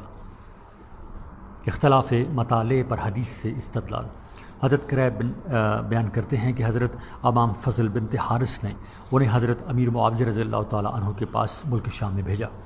قریب فرماتے ہیں کہ میں ملک شام گیا اور ان کا کام انجام کو پہنچایا، اور شام ہی میں رمضان کا چاند نظر آ گیا اور میں نے جمعہ کی شب چاند دیکھا۔ پھر رمضان کے آخر میں مدینہ منورہ آیا۔ جب چاند کا تذکرہ چھڑا تو حضرت عبداللہ بن عباس رضی اللہ تعالیٰ عنہ نے مجھ سے دریافت فرمایا کہ تم نے چاند کب دیکھا؟ میں نے بتایا کہ ہم نے جمعہ کی شب کو چاند دیکھا تھا۔ انہوں نے کہا کہ تم نے خود دیکھا تھا؟ میں نے کہا ہاں، اور لوگوں نے بھی دیکھا تھا اور انہوں نے بھی روزہ رکھا، اور حضرت امیر معاویہ رضی اللہ تعالیٰ عنہ نے بھی روزہ رکھا۔ حضرت ابن عباس رضی اللہ تعالیٰ عنہ نے کہا کہ لیکن ہم نے چاند ہفتہ کی رات دیکھا ہے اور ہم تو 30 روزے پورے کریں گے، یا ہم چاند دیکھ لیں۔ میں نے کہا کیا آپ امیر معاویہ رضی اللہ تعالیٰ عنہ کے روزے رکھنے اور چاند دیکھنے کو کافی قرار نہیں دیتے؟ حضرت ابن عباس رضی اللہ تعالیٰ عنہ نے فرمایا نہیں، رسول اللہ صلی اللہ علیہ وسلم نے ہمیں اسی طرح حکم دیا ہے۔ سعودی عرب کے حساب سے روزے رکھتا ہوا پاکستان آیا تو عید کس حساب سے کرے گا؟ اگر ایک آدمی سعودی عرب کے حساب سے روزے رکھ رہا تھا، یار ان کا ایک روزہ پہلے ہوتا ہے، تو وہ پاکستان آیا تو عید کس حساب سے کرے گا؟ پاکستان میں اکثر ایسے ہوتا ہے کہ لوگ سعودی عرب سے 1 یا 2 روز پہلے روزے رکھتے ہوئے آتے ہیں اور ان کے 30 روزے پورے ہو جاتے ہیں، اور یہاں ابھی رمضان ہوتا ہے تو چونکہ مذاہب اربع کے محققین، مذاہب اربع یعنی 4 امام مالک، امام شافعی، امام حنبل اور امام ابو حنیفہ رحمۃ اللہ علیہ رحمہم اللہ علیہ جو ہیں، ان کو 4 مذاہب کہا جاتا ہے۔ 4 مسلک کے محققین فقہا کے نزدیک بلاد بعیدہ میں اختلاف مطالعے معتبر ہے، صفحہ نمبر 121۔ اس لیے اس کو چاہیے کہ یہاں بھی دوسرے لوگوں کے ساتھ روزے رکھ کر عید کرے۔ نیز قرآن مجید میں ہے فمن شاہد منکم الشہر فلیصمہ، تم میں سے جو اس مہینے میں موجود ہو وہ ضرور اس کے روزے رکھے، اور اس شخص نے اس صورت میں رمضان کا مہینہ پایا اس لیے وہ سب کے ساتھ روزے رکھے۔ نیز امام ترمذی رحمۃ اللہ علیہ روایت کرتے ہیں کہ نبی کریم صلی اللہ علیہ وسلم نے فرمایا الصوم یوم تصومون والفطر یوم تفطرون، جامع ترمذی صفحہ نمبر 124۔ اس حدیث کا بھی یہی تقاضا ہے کہ جو شخص پاکستان آ گیا وہ یہاں کے لوگوں کے ساتھ روزے رکھے اور یہاں کے لوگوں کے ساتھ عید کرے۔ ایک رائے یہ ہے کہ اگر اس کے 30 روزے پورے ہو چکے ہیں تو اس پر اب روزے نہیں ہیں، کیونکہ حدیث کی اعتبار سے مہینہ 30 دنوں کا ہوتا ہے اور وہ 1 مہینہ روزے رکھ چکا ہے، لیکن رائے دلائل سے زیادہ قوی ہیں۔ پاکستان سے روزے رکھتا ہوا سعودی عرب گیا تو عید کس حساب سے کرے گا؟ بعض اوقات ایسے ہوتا ہے کہ ایک شخص نے پاکستان میں چاند دیکھ کر روزے رکھنے شروع کیے، اسی دوران وہ سعودی عرب چلا گیا جہاں لوگوں نے 1 دن 2 دن پہلے روزے رکھنے شروع کیے تھے، اور ابھی اس کے 28 یا 29 ہوئے تھے کہ سعودی عرب نے عید کر لی۔ تو چونکہ مذاہب اربع کے محققین کے نزدیک اختلاف مطالعہ معتبر ہے، اس لیے پاکستان سے سعودی عرب پہنچنے کے بعد اس شخص پر سعودی عرب کے احکام لاگو ہوں گے، وہ ان کے حساب سے روزے رکھے گا اور ان کے حساب سے عید کرے گا۔ لیکن اگر اس کے روزے 30 سے کم ہیں تو وہ کم دنوں کی احتیاطاً قضا کرے۔ سعودی عرب سے عید کے دن سوار ہو کر پاکستان آیا کوئی شخص اور یہاں رمضان ہے۔ بعض اوقات ایسا ہوتا ہے کہ ایک شخص سعودی عرب سے عید کر کے جہاز پر سوار ہو کر پاکستان آیا اور یہاں ابھی رمضان ہے، تو چونکہ بلاد بعیدہ میں اختلاف مطالعہ معتبر ہے، اس لیے جو شخص سفر کر کے کسی دور دراز علاقہ میں پہنچے گا اس پر وہاں کے جغرافیائی حالات کے اعتبار سے شرعی احکام لازم ہوں گے اور بقیہ دن کھانے پینے سے اجتناب کرے گا۔ واللہ عالم بالصواب۔ صفحہ نمبر 122۔ شب قدر کا بیان۔ سوال، حدیث کا ترجمہ کر کے لیلۃ القدر پر ایک تفصیلی نوٹ لکھیں۔ جواب، حدیث نمبر 1، ان عبداللہ ابن عمر ان رسول اللہ صلی اللہ علیہ وسلم قال تخر لیلۃ القدر فی السبع اواخر من رمضان۔ ترجمہ، حضرت عبداللہ بن عمر رضی اللہ تعالیٰ عنہ سے روایت ہے کہ رسول کریم صلی اللہ علیہ وسلم نے فرمایا کہ شب قدر کو رمضان المبارک کی آخری 10 راتوں میں تلاش کرو۔ حدیث نمبر 2، ان ہشام بن عروۃ ان ابیہ وان رسول اللہ صلی اللہ علیہ وسلم قال تحر لیلۃ القدر فی العشر الاواخر من رمضان۔ ترجمہ حضرت حشام بن عروہ اپنے باپ سے بیان کرتے ہیں کہ بے شک رسول اللہ صلی اللہ علیہ وسلم نے ارشاد فرمایا کہ شب قدر کو رمضان المبارک کی آخری 10 راتوں میں تلاش کرو۔ لیلۃ القدر کی فضیلت۔ اس حدیث میں لیلۃ القدر کی عظمت و فضیلت اور اوقات کا بیان ہے جن میں اس مقدس رات کے آنے کی قوی امید ہوتی ہے۔ یہ شب لیلۃ القدر اس لیے کہلاتی ہے کہ بندوں کے رزق، ان کی زندگی اور موت اور وہ واقعات و امور جو پورے سال رونما ہونے والے ہوتے ہیں وہ اسی رات میں لکھ دیے جاتے ہیں۔ بعض حضرات کہتے ہیں کہ اس شب کی عظیم القدر ہونے کی وجہ سے اس کا نام لیلۃ القدر ہے۔ لیلۃ القدر کا تعین۔ اس شب کے تعین میں بہت زیادہ اقوال ہیں۔ اکثر احادیث سے یہ بات ثابت ہوتی ہے کہ یہ مقدس رات رمضان مبارک میں آتی ہے، خصوصاً سال رونما ہونے والے ہوتے ہیں۔ اس شب کے تعین میں بہت زیادہ اقوال ہیں۔ اکثر احادیث سے یہ بات ثابت ہوتی ہے کہ یہ مقدس رات رمضان کے مبارک ماہ میں آتی ہے، خصوصاً سال رونما ہونے والے ہوتے ہیں اور اسی رات میں لکھ دیے جاتے ہیں۔ جو واقعات ہونے والے رونما ہونے والے ہوتے ہیں وہ اسی رات لکھ دیے جاتے ہیں۔ بعض حضرات کہتے ہیں کہ اس شب کی عظیم القدر ہونے کی وجہ سے اس کا نام لیلۃ القدر ہے۔ صفحہ نمبر 123۔ امت محمدیہ کے لیے لیلۃ القدر کی شہادت۔ لیلۃ القدر کا تعین۔ اس شب کے تعین میں بہت زیادہ اقوال ہیں۔ اکثر حدیث سے ثابت ہوتا ہے حدیث سے کہ یہ مقدس رات رمضان کے مبارک ماہ میں آتی ہے، خصوصاً رمضان کے آخری 10 کی طاق راتوں میں سے کوئی رات اور بالخصوص 27ویں شب لیلۃ القدر ہوتی ہے۔ چنانچہ اکثر علماء 27ویں شب ہی کو لیلۃ القدر مانتے ہیں۔ امت محمدیہ کے لیے لیلۃ القدر کی شہادت۔ لیلۃ القدر کی شہادت خاص طور پر امت محمدیہ کے لیے مخصوص ہوئی ہے تاکہ اس امت کے لوگ اپنی چھوٹی عمروں کے باوجود بہت زیادہ پائیں۔ چنانچہ اس بارے میں ایک روایت بھی منقول ہے جس کا حاصل یہ ہے کہ جب حضرت صلی اللہ علیہ وسلم کو پچھلی امتوں کے لوگوں کی عمروں کی زیادتی کے بارے میں معلوم ہوا تو آپ صلی اللہ علیہ وسلم نے افسوس کا اظہار کیا کہ میری امت کے لوگ اپنی ان چھوٹی عمروں میں ان لوگوں کی طرح زیادہ نیک کام نہیں کر سکتے۔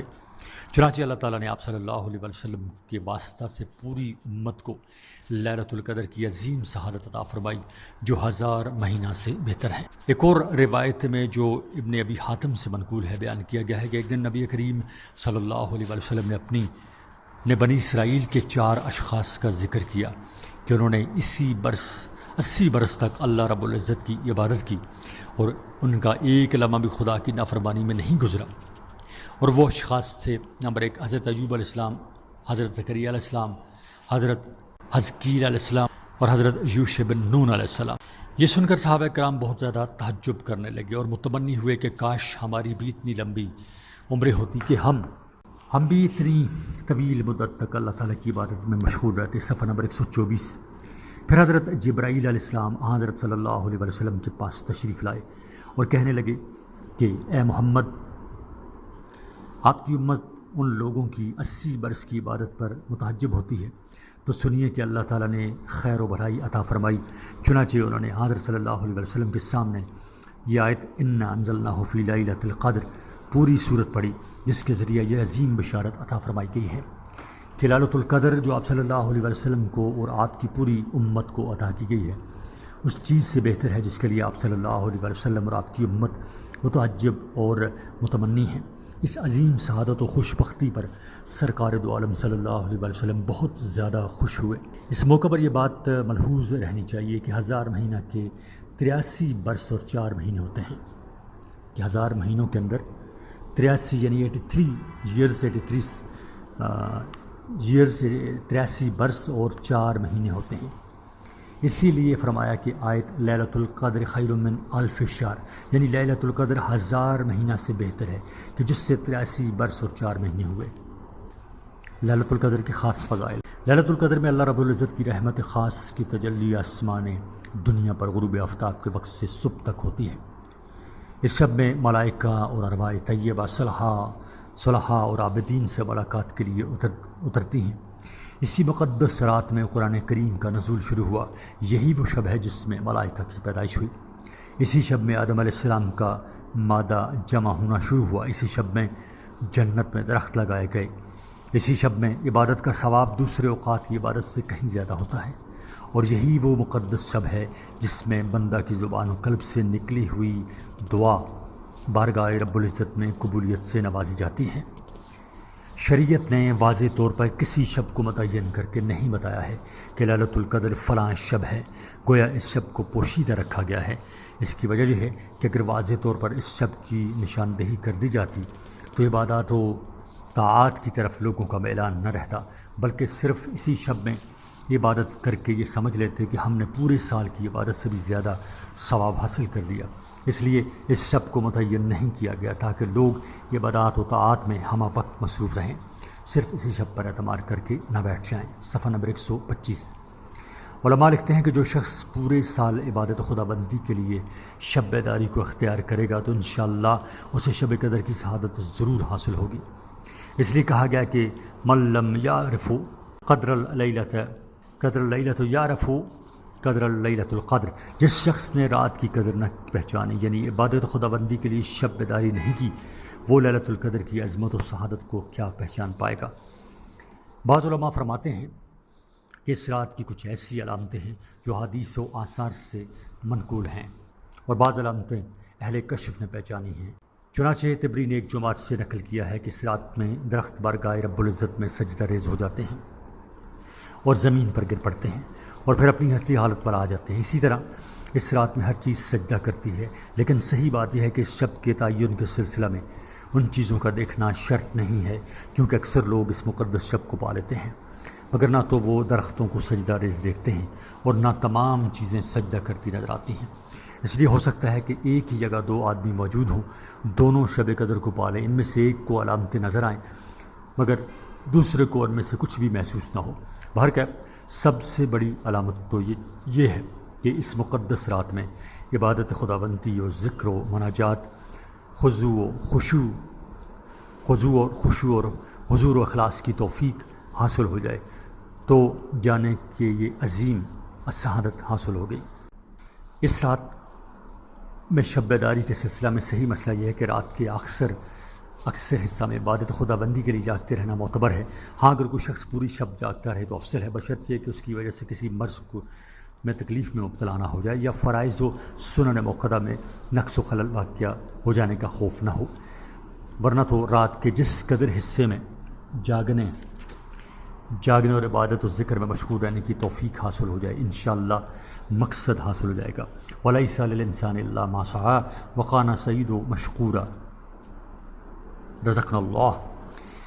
صفحہ نمبر 126۔ حضرت ابن عباس رضی اللہ تعالیٰ عنہ راوی ہیں کہ نبی کریم صلی اللہ علیہ وسلم نے فرمایا، اسے رمضان کے آخری عشرہ میں تلاش کرو، یعنی لیلۃ القدر کو تلاش کرو، باقی ماندہ 9ویں شب میں کہ وہ 21ویں شب ہے، باقی ماندہ 7ویں شب میں کہ وہ 23ویں شب ہے، اور باقی ماندہ 5ویں شب میں کہ وہ 25ویں شب ہے، اور اس کا کتاب کا حوالہ ہے بخاری شریف سے۔ لیلۃ القدر کو پانے کے لیے رمضان کی آخری عشرہ کی کچھ راتوں کو یہاں ذکر کیا گیا ہے کہ ان راتوں میں عبادت اور ذکر و تلاوت میں مشغولیت اختیار کی جائے تاکہ لیلۃ القدر میں سے جس شب بھی آئے اس کی سعادت حاصل ہو جائے۔ حدیث میں راتوں کی ترتیب کے سلسلہ میں جو اسلوب اختیار فرمایا گیا ہے اس کی وضاحت ترجمہ میں بین القوسین کی گئی ہے کہ اس ترتیب سے مراد 21ویں، 23ویں اور 25ویں شب ہے، لیکن اس سلسلہ میں حدیث میں اگر بذکر کردہ راتوں کو اس طرح آخر سے بھی شمار کیا جا سکتا ہے کہ لیلۃ القدر کو تلاش کرو 20ویں شب کے بعد 9ویں رات میں کہ وہ 29ویں شب ہے، اور 20ویں شب کے بعد 7ویں رات میں وہ 27ویں رات ہے، اور 20ویں شب کے بعد 5ویں رات میں کہ وہ 25ویں شب ہے۔ یہ وضاحت زیادہ صحیح معلوم ہوتی ہے، لیکن علامہ یحییٰ فرماتے ہیں کہ حدیث میں جو راتیں ذکر کی گئی ہیں ان سے مراد ہے یا 23ویں شب، 24ویں شب اور 26ویں شب۔ صفحہ نمبر 126 جاری ہے۔ کتاب الحج، احرام باندھنے کے مقامات کا بیان۔ سوال، مدرجہ ذیل حدیث کا ترجمہ کریں اور تشریح کریں۔ جواب، حدیث نمبر 1، ان عبداللہ بن عمر ان رسول اللہ صلی اللہ علیہ وسلم قال يحل اہل المدینہ من ذی الحلیفۃ ويحل اہل الشام من الجحفۃ ويحل اہل نجد من قرن۔ قال ابن عمر ويزعمون انه قال ويحل اہل اليمن من یلملم۔ صفحہ نمبر 127۔ ترجمہ، حضرت عبداللہ بن عمر رضی اللہ تعالیٰ عنہ سے روایت ہے کہ رسول کریم صلی اللہ علیہ وسلم نے فرمایا، اہل مدینہ ذوالحلیفہ سے اور اہل شام اجفا سے اور اہل وجد قرن سے احرام باندھیں۔ حضرت عبداللہ بن عباس فرماتے ہیں کہ ان کا خیال ہے کہ آپ صلی اللہ علیہ وسلم نے فرمایا کہ اہل یمن یلملم سے احرام باندھیں۔ تشریح آگے آ رہی ہے۔ حدیث نمبر 2، قال عبداللہ ابن عمر امر رسول اللہ صلی اللہ علیہ وسلم اہل المدینۃ ان یحلوا من ذی الحلیفۃ واہل الشام من الجحفۃ واہل نجد من قرن۔ قال عبداللہ بن عمر اما هؤلاء الثلاث فسمعتهن من رسول اللہ صلی اللہ علیہ وسلم وأخبرت أن رسول الله صلى الله عليه وسلم قال وأما أهل اليمن فيحلون من یلملم۔ حضرت عبداللہ بن عمر رضی اللہ تعالیٰ عنہ بیان فرماتے ہیں کہ رسول اللہ صلی اللہ علیہ وسلم نے اہل مدینہ کو حکم دیا کہ وہ ذو الحلیفہ سے احرام باندھیں اور اہل شام جحفہ سے اور نجد والے قرن سے۔ حضرت عبداللہ بن عمر رضی اللہ تعالیٰ عنہ بیان فرماتے ہیں کہ 3 اطراف کے بارے میں نے رسول اللہ صلی اللہ علیہ وسلم سے سنا ہے اور مجھے خبر دی گئی ہے کہ آپ نے فرمایا پس یمن والے یلملم سے احرام باندھیں۔ تشریح آگے آ رہی ہے۔ حدیث نمبر 3، عن نافع ان ابن عمر احرم من الفرع۔ ترجمہ، حضرت نافع رضی اللہ تعالیٰ عنہ سے روایت ہے کہ بے شک حضرت عبداللہ بن عمر رضی اللہ تعالیٰ عنہ نے مقام فرا سے احرام باندھا تھا۔ تشریح آگے آ رہی ہے۔ حدیث نمبر 4، اخبرنا مالک اخبرنس ثقۃ عندی ان ابن عمر احرم من الیاء قال محمد وبهذا ناخذ هذه المواقیت وقتها رسول اللہ صلی اللہ علیہ وسلم فلا ينبغي لأحد ان يجاوزها اذا اراد حجا الا محرما فاما احرام عبد الله بن عمر من الفرع وهو دون ذي الحلیفۃ الى مکہ فان امامها وقت آخر وهو الجحفہ۔ صفحہ نمبر 128۔ ترجمہ، امام مالک رحمۃ اللہ علیہ نے ہمیں خبر دی ہے کہ ایک قابل اعتبار شخص نے مجھے حدیث بیان کی ہے کہ بے شک عبداللہ بن عمر رضی اللہ تعالیٰ عنہ نے ایلیا سے احرام باندھا۔ امام محمد فرماتے ہیں کہ اسی پر ہمارا عمل ہے۔ یہ ہوائی میقات ہیں جنہیں رسول اللہ صلی اللہ علیہ وسلم نے مقرر فرمایا، بس کسی شخص کے لیے بھی جائز نہیں کہ اگر وہ حج یا عمرہ کا ارادہ کرے اور جہاں سے بلا احرام گزرے۔ اور پھر عبداللہ بن عمر رضی اللہ تعالیٰ عنہ کا مقام فرا سے احرام باندھنا، جبکہ یہ جگہ ذو الحلیفہ کی نسبت مکہ مکرمہ سے قریب ہے، اسی لیے ذو الحلیفہ سے آگے ایک اور میقات جحفہ بھی ہے۔ وقد رخص لأہل المدینۃ ان یحرموا من الجحفۃ لأنها وقت من المواقیت۔ بلغنا عن النبی صلی اللہ علیہ وسلم انہ قال من احب منکم ان یستمتع بسجابہ الی الجحفۃ فلیفعل۔ ترجمہ، اور اہل مدینہ کو یہاں سے احرام باندھنے کی اجازت ہے کیونکہ یہ بھی میقات ہے، اور ہمیں رسول اللہ صلی اللہ علیہ وسلم سے یہ روایت پہنچی ہے کہ آپ نے فرمایا تم میں سے اگر کوئی عام لباس میں جحفہ تک جانا چاہتا ہے تو وہ ایسا کر سکتا ہے۔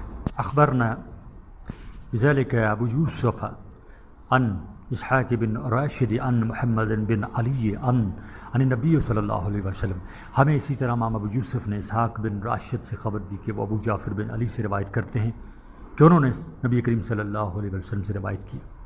تشریح، مواقیت میقات کی جمع ہے۔ میقات اس جگہ کو کہتے ہیں جہاں سے مکہ مکرمہ میں جانے والے احرام باندھتے ہیں، اور مکہ مکرمہ جانے والے کے لیے وہاں سے بغیر احرام آگے بڑھنا منع ہے۔ ذو الحلیفہ یا ذو الحلیفہ ایک مقام کا نام ہے جو مدینہ منورہ سے جنوب میں تقریباً 115 میل 188 کلومیٹر کے فاصلے پر، یعنی 115 میل اور 188 کلومیٹر کے فاصلے پر، اور رابغ سے چند میل جنوب میں واقع ہے۔ یہ قریش کی تجارتی شاہراہ کا ایک اسٹیشن رہ چکا ہے، اب غیر آباد ہے۔ یہ مقام شام و مصر کی طرف سے آنے والوں کے واسطے میقات ہے۔ یہ 100 جو لکھا ہوا ہے جی اسپرنٹنگ ہے، غلط لکھا گیا ہے، 115 کلومیٹر 128 کلومیٹر ہے، 88 لکھا گیا ہے۔ یہ مقام شام و مصر کی طرف سے آنے والوں کے واسطے میقات ہیں۔ صفحہ نمبر 129۔ نجد اصل میں تو بلند زمین کو کہتے ہیں نجد، مگر اصطلاحی طور پر جزیرۃ العرب کے ایک علاقے کا نام ہے جو مملکت سعودی عرب کا ایک حصہ ہے۔ اس علاقے کو نجد غالباً اسی لیے کہا جاتا ہے کہ سطح سمندر سے یہ علاقہ اچھا خاصا بلند ہے۔ اس وقت جزیرۃ العرب کا سارا وسطی علاقہ جسے نجد کہا جاتا ہے، شمال میں ہادیۃ الشام کے جنوبی سرے سے شروع ہو کر جنوب میں وادی الاواس، سریہ ربع الخال تک اور ارزن احساس سے حجاز تک پھیلا ہوا ہے۔ حکومت سعودی عرب کا دارالسلطنت ریاض نجد ہی کے علاقے میں ہے۔ قرن المنازل یہ ایک پہاڑی ہے جو مکہ سے تقریباً 30 میل یعنی 48 کلومیٹر جنوب میں تہامہ کی ایک پہاڑی ہے۔ یہ پہاڑی یمن سے مکہ آنے والے راستے پر واقع ہے۔ اس پہاڑی سے متصل یعنی جڑا ہوا سعدیہ نامی ایک بستی ہے۔ یہ یمن کی طرف سے آنے والوں کی میقات ہے۔ ہندوستان سے جانے والے اس پہاڑی کے سامنے سے گزرتے ہیں، اس لیے ہندوستان والوں کے لیے بھی یہی میقات ہے۔ ان مواقیت کے علاوہ ایک میقات ذات عرق، یہ مکہ مکرمہ سے تقریباً 60 میل یعنی 97 کلومیٹر کے فاصلے پر شمال مشرقی جانب عراق جانے والے راستے پر واقع ہے۔ عراق کی طرف سے آنے والوں کے واسطے میقات ہے۔ حدیث کے الفاظ لمن قانا یرید الحج والعمرہ، اور یہ احرام کی جگہیں ان لوگوں کے لیے ہیں جو حج و عمرہ کا ارادہ کریں۔ سے یہ سب بات ثابت ہوتی ہے کہ اگر کوئی شخص یعنی غیر مکی حج و عمرہ کے ارادے کے بغیر میقات سے گزرے تو اس کے لیے ضروری نہیں ہے کہ وہ مکہ میں داخل ہونے کے لیے احرام باندھے، جیسے کہ امام شافعی کا مسلک ہے، لیکن حضرت امام اعظم ابو حنیفہ رحمۃ اللہ علیہ کے مسلک کے مطابق مکہ میں بغیر احرام کے داخل ہونا جائز نہیں ہے، خواہ حج و عمرہ کا ارادہ ہو یا نہ ہو۔ یعنی اگر کوئی غیر مکی شخص مکہ مکرمہ میں داخل ہونا چاہے، خواہ وہ حج کے لیے جاتا ہو یا کسی اور غرض سے، تو اس پر واجب ہے کہ وہ میقات سے احرام باندھ کر جائے۔ احرام کے بغیر وہ مکہ میں داخل نہیں ہو سکتا۔ حنفی مسلک کی دلیل حضرت صلی اللہ علیہ وسلم کا یہ ارشاد گرامی ہے کہ لا یجاوز حد المیقات الا محرما، کوئی شخص مکہ میں داخل ہونے کے لیے میقات کے آگے بغیر احرام کے نہ بڑھے۔ صفحہ نمبر 130۔ یہ حدیث اس بارے میں مطلق ہے کہ اس میں حج و عمرہ کے ارادے کی قید نہیں ہے۔ پھر یہ کہ احرام اس مقدس و محترم مکان یعنی خانہ کعبہ یعنی کعبہ مکرمہ کی تعظیم اور احترام کی غرض سے باندھا جاتا ہے۔ حج و عمرہ کیا جائے یا نہ کیا جائے، لہٰذا اس حکم کا تعلق جس طرح حج و عمرہ کرنے والے سے ہے، اسی طرح یہ حکم تاجر و سیاح یعنی جو گھومنے کے لیے آتے ہیں وغیرہ پر بھی لاگو ہوتا ہے۔ ہاں جو لوگ میقات کے اندر ہیں ان کو اپنی حاجت کے لیے بغیر احرام مکہ میں داخل ہونا جائز ہے، کیونکہ ان کو بارہا مکہ مکرمہ میں آنا جانا پڑتا ہے۔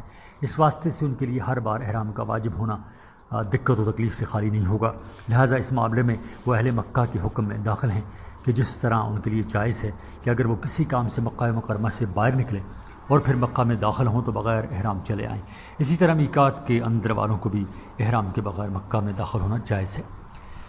فمن قانا دونہن، اور جو شخص ان مقامات کے اندر رہتا ہے، اس کا مطلب یہ ہے کہ لوگ میقات کے اندر مگر حدود حرم سے باہر رہتے ہوں تو ان کے لیے احرام باندھنے کی جگہ ان کے گھر سے تا حد حرم ہے۔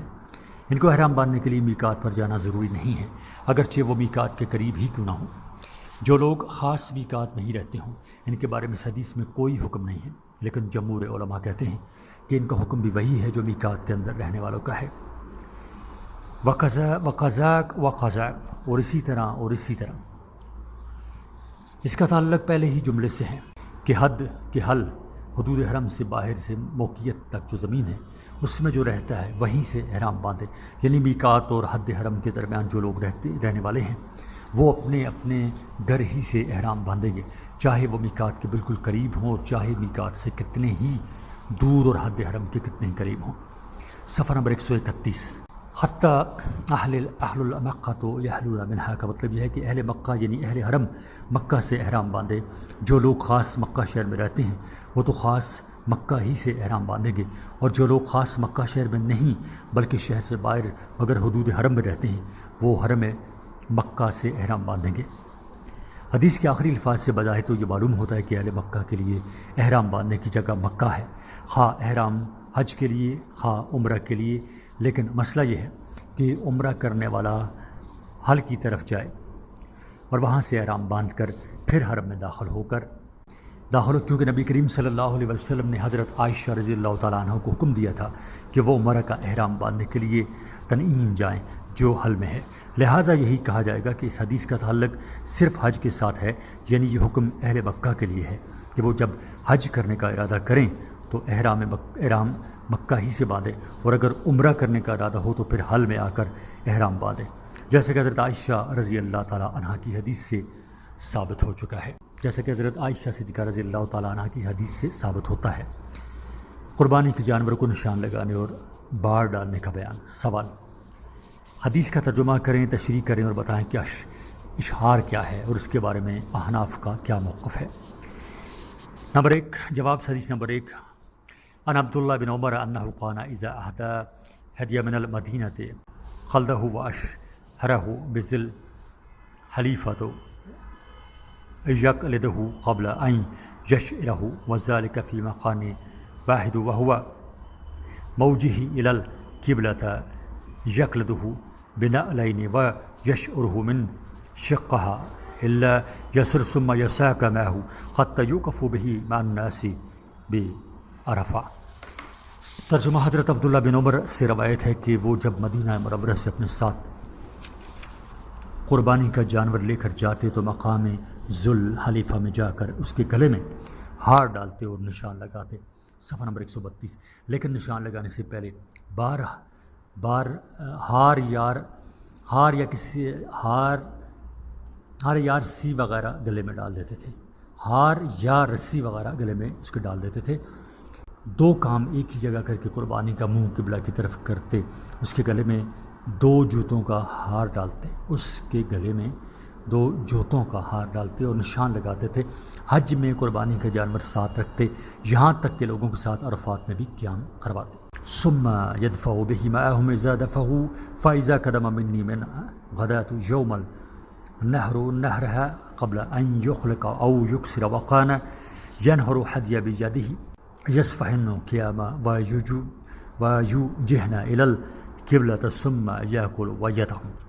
پھر لوگوں کے ساتھ ہی واپس لوٹتے اور قربانی کے دن مقام منی پہنچتے، حلق یا قصر کروانے سے پہلے اپنے ہاتھ سے قربانی کی جانور کے تار میں کھڑا کرتے اور قبلہ رخ کر کے ان کو ذبح کرنے پر ان کا گوشت خود بھی کھاتے اور دوسروں کو بھی کھلاتے۔ صفحہ نمبر 132 جاری ہے۔ حدیث نمبر 2 ان عبداللہ بن عمر قال اذا وحذف سنامہ بدن تتح وهو يشعر قال بسم اللہ اللہ اکبر۔ ترجمہ حضرت عبداللہ بن عمر سے روایت ہے کہ بے شک وہ اپنے قربانی کے اونٹ کی کوہان میں اشہار کرتے ہوئے فرماتے بسم اللہ واللہ اکبر۔ حدیث نمبر 3 حدثنا نافع ان ابن عمر كان يشعر بدنته في الشق الا يسر الا ان تكون سحابة مقرنه فاذا لم يستطع ان يدخل بينها اشهر من الشق الايمن واذ اراد ان يشعرها وجهها الى القبلة قال فاذا اشعرها قال بسم اللہ واللہ اکبر وکان یشعرها بیدہ وینحرها بیدہ قیامہ۔ ترجمہ حضرت نافع حدیث بیان کرتے ہیں کہ بے شک حضرت عبداللہ بن عمر اپنی قربانی کے جانور کی کوہان میں بائیں کی طرف اشار کرتے اور جانوروں کو مل کر چلنے میں تکلیف محسوس فرماتے تو دائیں طرف اشار فرماتے۔ اس وقت جانور کا منہ قبلہ رخ کر لیتے تھے اور اشار کرتے وقت بسم اللہ واللہ اکبر پڑھتے اور قربانی کے اونٹ کھڑے کر کے اپنے ہاتھ سے ذبح فرماتے تھے۔ صفحہ نمبر 133 یعنی 133۔ قال محمد وبهذا ناخذ التقلید وافصل من الاشعار والاشعار حسن والاشعار من الجانب الايسر الا ان تكون الصعاب ومقرنه لا يستطيع ان يدخل بينها فليشعرها من الجانب الايسر والايمن۔ امام محمد فرماتے ہیں کہ ہمارا یہی معمول ہے کہ ہار افضل ہے نشان لگانے سے اور اشہار بائیں طرف افضل ہے اگر جانور کو تکلیف کا خدشہ نہ ہو تو وہ ورنہ دائیں طرف کر لیا جائے۔ بہرحال اشہار دائیں بائیں دونوں طرف کرنا جائز ہے۔ اشہار یعنی ذبح کرنا۔ تشریح اشہار اور تقلید کسے کہتے ہیں؟ حج میں ہدی کا جو جانور ساتھ لے جایا جاتا ہے اس کے پہلو کو زخم آلود کر دیتے ہیں، یعنی اس کو زخم لگا دیتے ہیں جسے اشہار کہا جاتا ہے۔ نیز اس جانور کے گلے میں جوتے یا ہڈی وغیرہ کا ہار ڈال دیتے تھے جسے تقلید کہا جاتا ہے، اور ان دونوں کا مقصد اس امر کی علامت کر دینا ہوتا ہے کہ یہ ہدی کا جانور ہے، یعنی قربانی کا جانور ہے۔ حضرت صلی اللہ علیہ وسلم جب حج کے لیے چلے اور ذوالحلیفہ کو، جو اہل مدینہ کا میقات ہے، پہنچے تو نماز پڑھنے کے بعد اس اونٹنی کو طلب فرمایا جسے آپ صلی اللہ علیہ وسلم بطور ہدی اپنے ساتھ لے چلے تھے۔ پہلے آپ صلی اللہ علیہ وسلم نے اس کی کوہان کے داہنے پہلو میں نیزہ مارا، جب اس سے خون بہنے لگا تو اسے پونچھ دیا اور پھر اس کے گلے میں 2 جوتیوں کا ہار ڈال دیا، اور اس طرح آپ صلی اللہ علیہ وسلم نے یہ علامت مقرر فرما دی کہ یہ ہدی کا جانور ہے، تاکہ لوگ جب اس نشانی و علامت کے ذریعے یہ جانیں کہ یہ ہدی ہے تو اس سے کوئی تعرض نہ کریں، اور قزاق یعنی ڈاکو وغیرہ اسے غائب نہ کریں، اور اگر یہ جانور راستہ بھٹک جائے تو لوگ اسے اس کی جگہ پہنچا دیں۔ ایام جاہلیت میں لوگوں کا یہ شیوا تھا کہ جس جانور پر ایسی کوئی علامت نہ دیکھتے اسے ہڑپ کر جاتے تھے، اور جس جانور پر یہ علامت ہوتی تھی اسے چھوڑ دیتے تھے۔ چنانچہ شارع اسلام نے بھی اس طریقہ کو مذکورہ والا مقصد کے لیے تحت جائز رکھا۔ ام المومنین حضرت عائشہ صدیقہ رضی اللہ تعالیٰ عنہ کہتی ہیں کہ نبی کریم صلی اللہ علیہ وسلم نے ایک مرتبہ بکریوں کو بطور ہدی خانہ کعبہ کو بھیجا اور ان کے گلے میں ہار ڈالا۔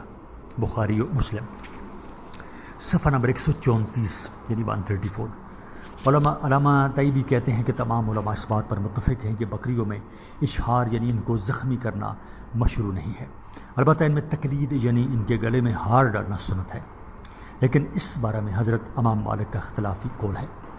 اب اس فقہی مسئلہ کی طرف آئیے، جو جمہور ائمہ اس بات پر متفق ہیں کہ اشہار یعنی جانور کو اس طرح زخمی کرنا سنت ہے، لیکن جسم یعنی بکری، دمبا اور بھیڑ میں اشہار کو ترک کر دینا چاہیے، کیونکہ یہ جانور بہت کمزور ہوتے ہیں۔ ان جانوروں کے لیے صرف تقلید یعنی گلے میں ہار ڈال دینا کافی ہے۔ حضرت امام ابو حنیفہ رحمۃ اللہ کے نزدیک تقلید تو مستحب ہے، لیکن اشہار مطلقاً مکروہ ہے، خواہ بکری، چھترا ہو یا اونٹ وغیرہ۔ علماء حضرت امام اعظم کی اس بات کی تعویل یہ کرتے ہیں کہ حضرت امام اعظم مطلق طور پر اشہار کی کراہت کے قائل نہیں تھے، بلکہ انہوں نے صرف اپنے زمانے کے لیے اشہار کو مکروہ قرار دیا تھا، کیونکہ اس وقت لوگ اس مقصد کے لیے ہدی کو بہت زیادہ زخمی کر دیتے تھے، جس سے زخم کی سرایت کر جانے کا خوف ہوتا تھا۔ سوال مدرج ذیل پر نوٹ لکھیں۔ لیلۃ القدر، حج افراد، صلاۃ قصر، مسبوق، صدقہ فطر، میقات، سجدہ سہو، طلبی، عرفات، خراج و جزیہ اور سعی۔ جواب نمبر 1، لیلۃ القدر۔ رمضان المبارک میں اللہ تعالیٰ نے ایک ایسی رات رکھی ہے جس کی عبادت 1000 مہینے کی عبادت سے افضل ہے۔ یہ رات رمضان المبارک کے آخری عشرے کی طاق راتوں میں آتی ہے۔ یہ شب لیلۃ القدر اس لیے ہے کہلاتی ہے کہ بندوں کے رزق، ان کی زندگی اور موت اور وہ واقعات و امور جو پورے سال میں رونما ہونے والے ہوتے ہیں وہ اسی رات میں لکھ دیے جاتے ہیں۔ بعض حضرات کہتے ہیں کہ شب کے عظیم القدر ہونے کی وجہ سے اس کا نام لیلۃ القدر ہے۔ اس شب کے تعین میں بہت زیادہ اقوال ہیں۔ اکثر حدیث سے یہ بات ثابت ہوتی ہے کہ یہ مقدس رات رمضان مبارک میں آتی ہے، خصوصاً رمضان کے آخری عشرہ کی طاق راتوں میں سے کوئی رات، اور بالخصوص 27ویں شب لیلۃ القدر ہوتی ہے۔ چنانچہ اکثر علماء 27ویں شب ہی کو لیلۃ القدر مانتے ہیں۔ صفحہ نمبر 135۔ نمبر 2، حج افراد۔ صرف حج کا احرام باندھنے اور صرف حج پر اکتفا کرنے کو افراد کہتے ہیں۔ حج کرنے والوں کی قسمیں ہیں۔ نمبر 1، مفرد، نمبر 2، قارن، نمبر 3، متمتع۔ مفرد اسے کہتے ہیں جو صرف حج کا احرام باندھے، چنانچہ صرف حج کا احرام باندھنے اور صرف حج پر اکتفا کرنے کو افراد کہتے ہیں۔ حج قران۔ قارن اسے کہتے ہیں جو حج اور عمرہ دونوں کا احرام باندھ کر پہلے عمرہ کرے اور پھر حج کرے، چنانچہ حج اور عمرہ دونوں کا احرام ایک ساتھ باندھ کر پہلے عمرہ اور پھر حج کرنے کو قران کہتے ہیں۔ حج تمتع۔ متمتع اسے کہتے ہیں جو حج کے مہینوں میں میقات سے عمرہ کا احرام باندھے اور عمرہ کے افعال ادا کرے، پھر اگر ہدی یعنی قربانی کا جانور ساتھ لایا ہو تو احرام باندھے رہے، اور اگر ساتھ نہیں لایا ہے تو احرام سے نکل آئے اور مکہ میں مقیم رہے۔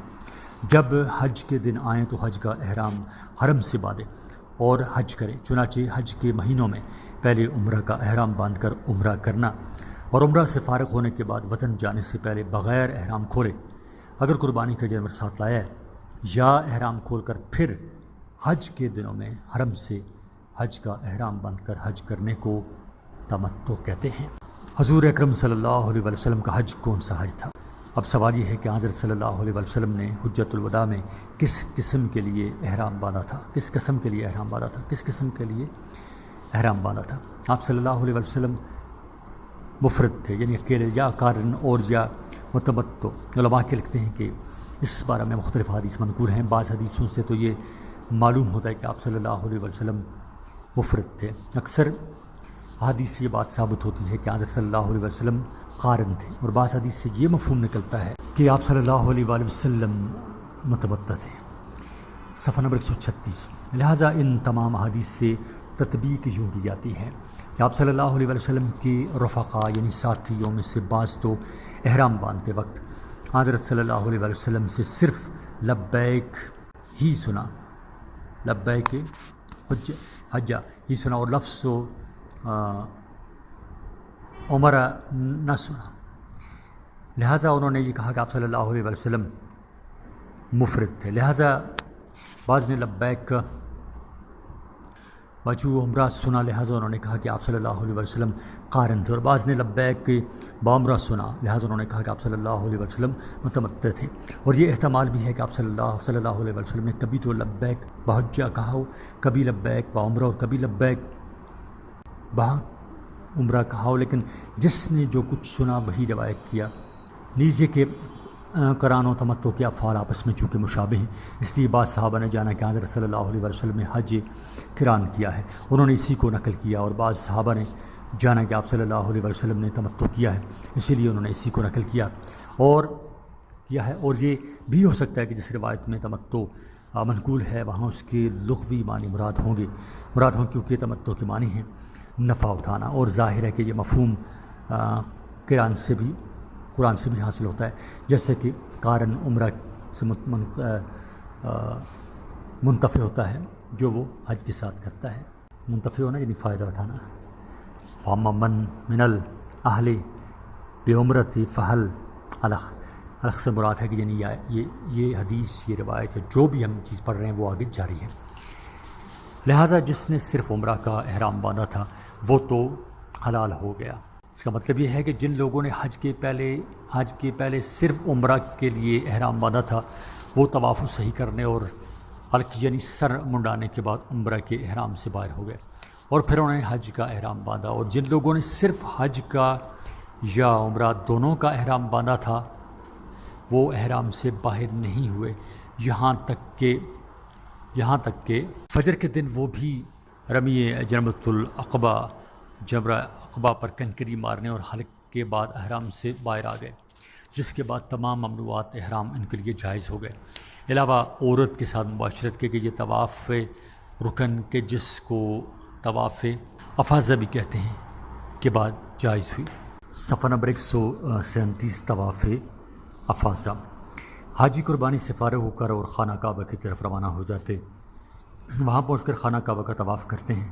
اس طواف کو طواف افاضہ بھی کہتے ہیں، اور طواف رکن بھی یہی طواف حج کا ایک رکن ہے۔ اس پر حج کا اختتام ہو جاتا ہے۔ ویسے تو یہ طواف قربانی کے دن ہی کرنا افضل ہے، لیکن بعد میں کرنا بھی جائز ہے۔ طواف وداع۔ افعال حج سے فراغت کے بعد اور مکہ سے اپنے وطن کو روانہ ہونے سے پہلے جو طواف کیا جاتا ہے اسے طواف وداع کہتے ہیں، اور اس کا ایک نام طواف صدر بھی ہے۔ یہ طواف افاقی پر واجب ہے، اگرچہ اس میں کچھ مذائقہ نہیں ہے کہ اس طواف کے بعد جتنے دن چاہیں مکہ میں مقیم رہا جائے، لیکن افضل یہی ہے کہ مکہ سے روانگی کے وقت ہی یہ طواف کیا جائے۔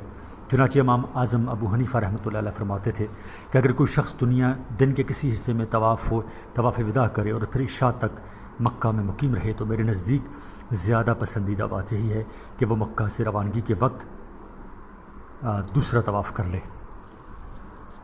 یہ طواف نہ تو اہل مکہ پر واجب ہے، نہ اس شخص پر جو میقات کے اندر رہتا ہو، اور نہ اس شخص پر واجب ہے جو مکہ میں آ کر رہ گیا ہو اور پھر وہ وہاں سے چلے جانے کا ارادہ رکھتا ہو۔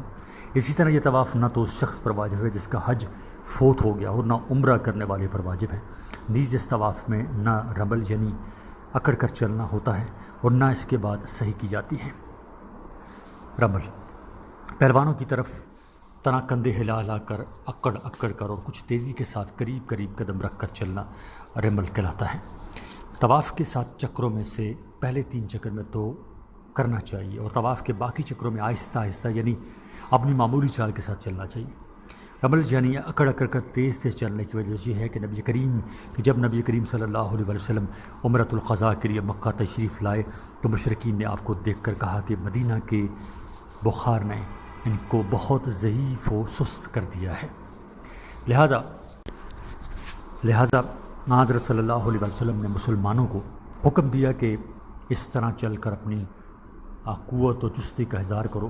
وہ وقت تو گزر گیا مگر اس علت اور وجہ کے دور ہو جانے کے بعد بھی یہ حکم باقی رہا، چنانچہ یہ طریقہ اب تک جاری ہے۔ ایام تشریق کو تکبیرات تشریق، صفحہ نمبر 108۔ ذی الحجہ کی 11ویں، 12ویں، 13 تاریخ کو ایام تشریق کہا جاتا ہے۔ ان دونوں میں تکبیر تشریق یعنی ہر فرض نماز کے بعد فرض نماز پڑھنے والے کے لیے ایک مرتبہ اللہ اکبر، لا الہ الا اللہ واللہ اکبر وللہ الحمد کہنا واجب ہے۔ یہ تکبیر عرفہ یعنی ذی الحجہ کی 9ویں تاریخ کی فجر سے 13ویں تاریخ کی عصر تک کہنا چاہیے۔ یہ تکبیر عورت اور مسافر پر واجب نہیں، ہاں اگر یہ لوگ کسی ایسے آدمی کی مقتدی ہوں جن پر تکبیر کہنا واجب ہے تو ان پر بھی تکبیر واجب ہو جائے گی۔ علم الفقہ کتاب کا حوالہ ہے علم الفقہ۔ وقوف، مشعر حرام میں ٹھہرنا عرفات میں ایک پہاڑ کا نام ہے۔ ذی الحجہ کی 10ویں تاریخ کی صبح وہاں وقوف یعنی ٹھہرنا حنفیہ کے نزدیک واجب ہے، جبکہ حضرت امام شافعی رحمۃ اللہ علیہ کے نزدیک ایک رکن حج ہے۔ وقوف عرفات یعنی 9ویں ذی الحجہ کو ہر حاجی کا میدان عرفات میں پہنچنا اس کی ادائیگی حج کے سلسلے میں ایک سب سے بڑا رکن ہے جس کے بغیر حج نہیں ہوتا۔ چنانچہ حج کے 2 رکنوں یعنی طواف الافاضہ اور وقوف عرفات میں وقوف عرفات چونکہ حج کا سب سے بڑا رکن ہے، اس لیے اگر یہ ترک ہو گیا تو حج ہی نہیں ہوگا۔ استسلام، خانہ کعبہ کا طواف کرتے ہوئے ہر چکر میں حجر اسود کو بوسہ دینا یا اس کی طرف اشارہ کر کے بوسہ دینا استسلام کہلاتا ہے۔ رمی جمار ارکان حج میں سے ہے۔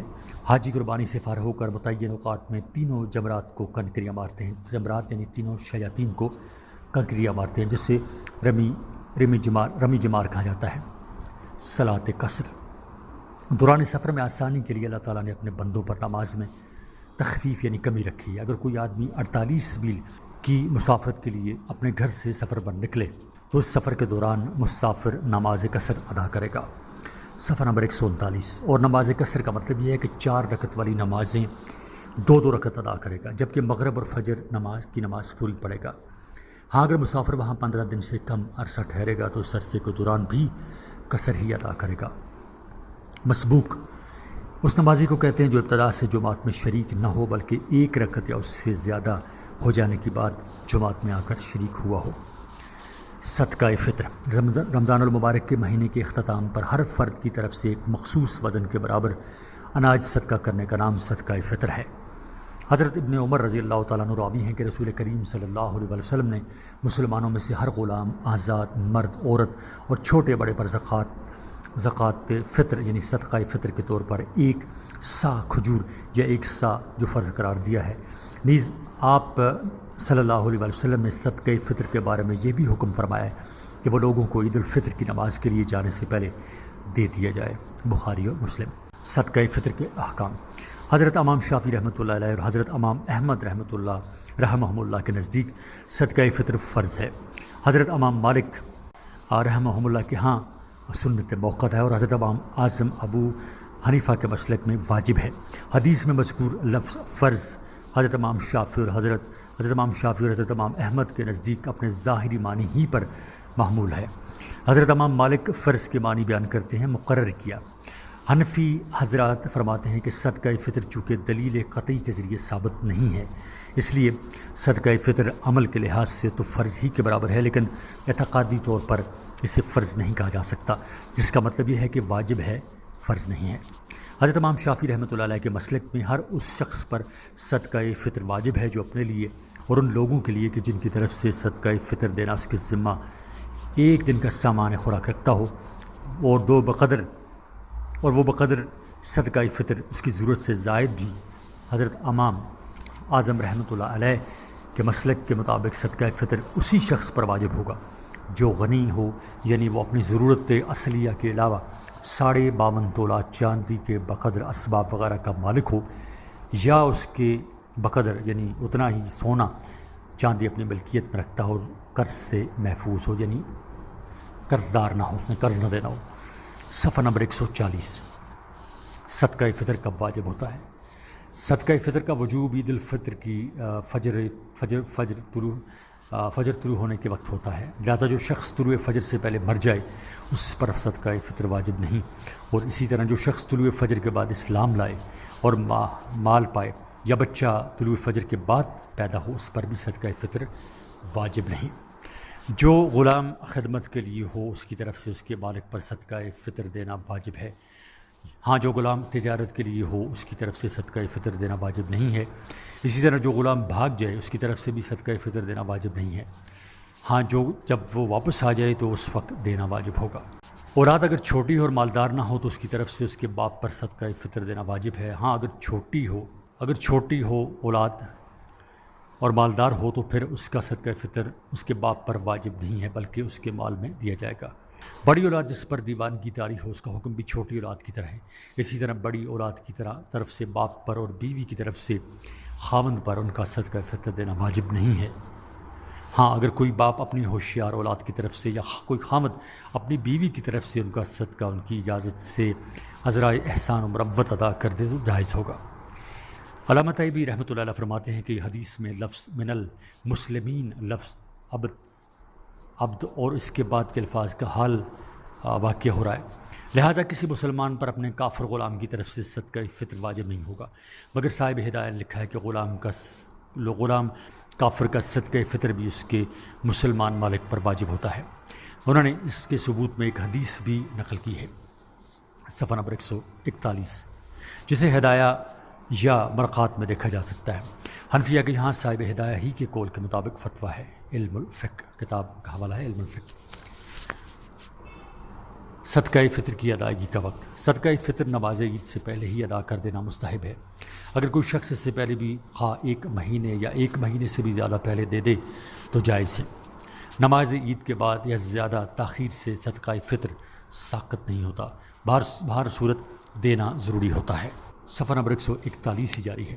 صدقہ فطر کی مقدار 1 سا یعنی 1.5 سا کہتے ہیں 3.5 سیر یعنی 14 اوزان کے مطابق 3 کلو یعنی 266 گرام ہوتا ہے۔ میقات اس جگہ کو کہتے ہیں جہاں سے مکہ مکرمہ میں جانے والے احرام باندھتے ہیں، اور مکہ مکرمہ جانے والے کے لیے وہاں سے بغیر احرام آگے بڑھنا منع ہے۔ یہ بعض چیزیں اس کتاب میں ریپیٹ ہوئی ہیں، چلے کوئی بات نہیں، دوبارہ بھی پڑھی جا سکتی ہے، لیکن اگر زیادہ طوالت ہو تو اس کو ہم چھوڑ کے آگے جائیں گے۔ اگر چھوٹی کوئی چیزیں تو پڑھ لیں گے، چلیں آپ کی بھی دوبارہ ذہن نشین ہو جائے گی، دوبارہ آپ کی دہرائی ہو جائے گی۔ آگے جی، سجدہ سہو کے معنی بھول جانے کے ہیں، نماز میں بھول جانے اور اس میں کمی بیشی ہو جانے کی تلافی کے لیے آخری قاعدہ میں تشہد مکمل کر کے 2 سجدے کیے جاتے ہیں۔ اس سجدے کو سجدہ سہو کہتے ہیں۔ کسی واجب کے چھوٹ جانے سے یا واجب یا فرض میں تاخیر ہو جانے سے کسی فرض کو دوبارہ ادا کرنے سے سجدہ سہو واجب ہو جاتا ہے۔ تلبی یعنی لبیک کہنے سے مراد یہ عبارت پڑھنا ہے: لبیک اللہم لبیک لبیک لا شریک لک لبیک ان الحمد والنعمت لک والملک لا شریک لک۔ عرفہ ایک مخصوص جگہ کا نام ہے اور یہ زمان کے معنی میں بھی استعمال ہوتا ہے۔ اسی طرح 9 ذی الحجہ کو عرفہ کا دن کہتے ہیں، لیکن عرفات جمع کے لفظ کے ساتھ صرف اس مخصوص جگہ ہی کے لیے استعمال ہوتا ہے، اور یہ جمع اطراف ہو جوانب کے اتوار جوانب یعنی چاروں طرف اس سے ہے۔ صفحہ نمبر 142۔ عرفات مکہ مکرمہ سے تقریباً 15.5 میل یعنی 25 کلومیٹر کے فاصلے پر واقع ہے۔ یہ ایک وسیع وادی یا میدان ہے جو اپنے 3 طرف سے پہاڑیوں سے گھرا ہوا ہے۔ درمیان میں اس کی شمالی جانب جبل الرحمت ہے۔ عرفات کی وجہ تسمیہ کے متعلق بہت اقوال ہیں۔ کہا جاتا ہے کہ حضرت آدم اور حضرت حوا جب جنت سے اتر کر اس دنیا میں آئے تو وہ دونوں سب سے پہلے اسی جگہ ملے۔ اس تعارف کی مناسبت سے اس کا نام عرفہ پڑ گیا اور یہ جگہ عرفات کہلائی۔ ایک قول یہ ہے کہ جب حضرت جبرائیل علیہ السلام جب اس جگہ حضرت ابراہیم علیہ السلام کو افعال حج کی تعلیم دے رہے تھے تو اس دوران ان سے پوچھتے کہ عرفت یعنی جو تعلیم میں نے دی ہے تم نے اس سے جان لیا؟ حضرت ابراہیم جواب میں کہتے عرفت، ہاں میں نے جان لیا۔ اور آخرکار دونوں کے سوال و جواب میں اس کلمہ کا استعمال اس جگہ کی بجائے تسمیہ بن گیا۔ ان کے علاوہ اور بھی اقوال ہیں، خراج اور جزیہ۔ خراج کی دو قسمیں ہیں، نمبر ایک خراج موظف اور نمبر دو خراج مقاسمت۔ خراج موظف کی صورت یہ ہوتی ہے کہ اسلامی مملکت کی طرف سے جن لوگوں پر خراج عائد کیا جاتا ہے ان سے سربراہ مملکت ہر سال کچھ مال لینا مقرر کر لیتا ہے، جیسا کہ اہل نجران سے ہر سال 1200 خلے یعنی جوڑ لیے جاتے تھے۔ خراج مقاسمت کی صورت یہ ہوتی ہے کہ جن لوگوں پر خراج عائد کیا جاتا ہے ان کی زمین کی پیداوار ان لوگوں اور اسلامی حکومت کی درمیانی کسی مقررہ مقدار میں تقسیم ہوتی ہے، جیسے کہ اہل خیبر کے ساتھ ہوا کہ ان کی زمین اور درختوں کی نصف پیداوار حضرت صلی اللہ علیہ وسلم لے لیتے تھے۔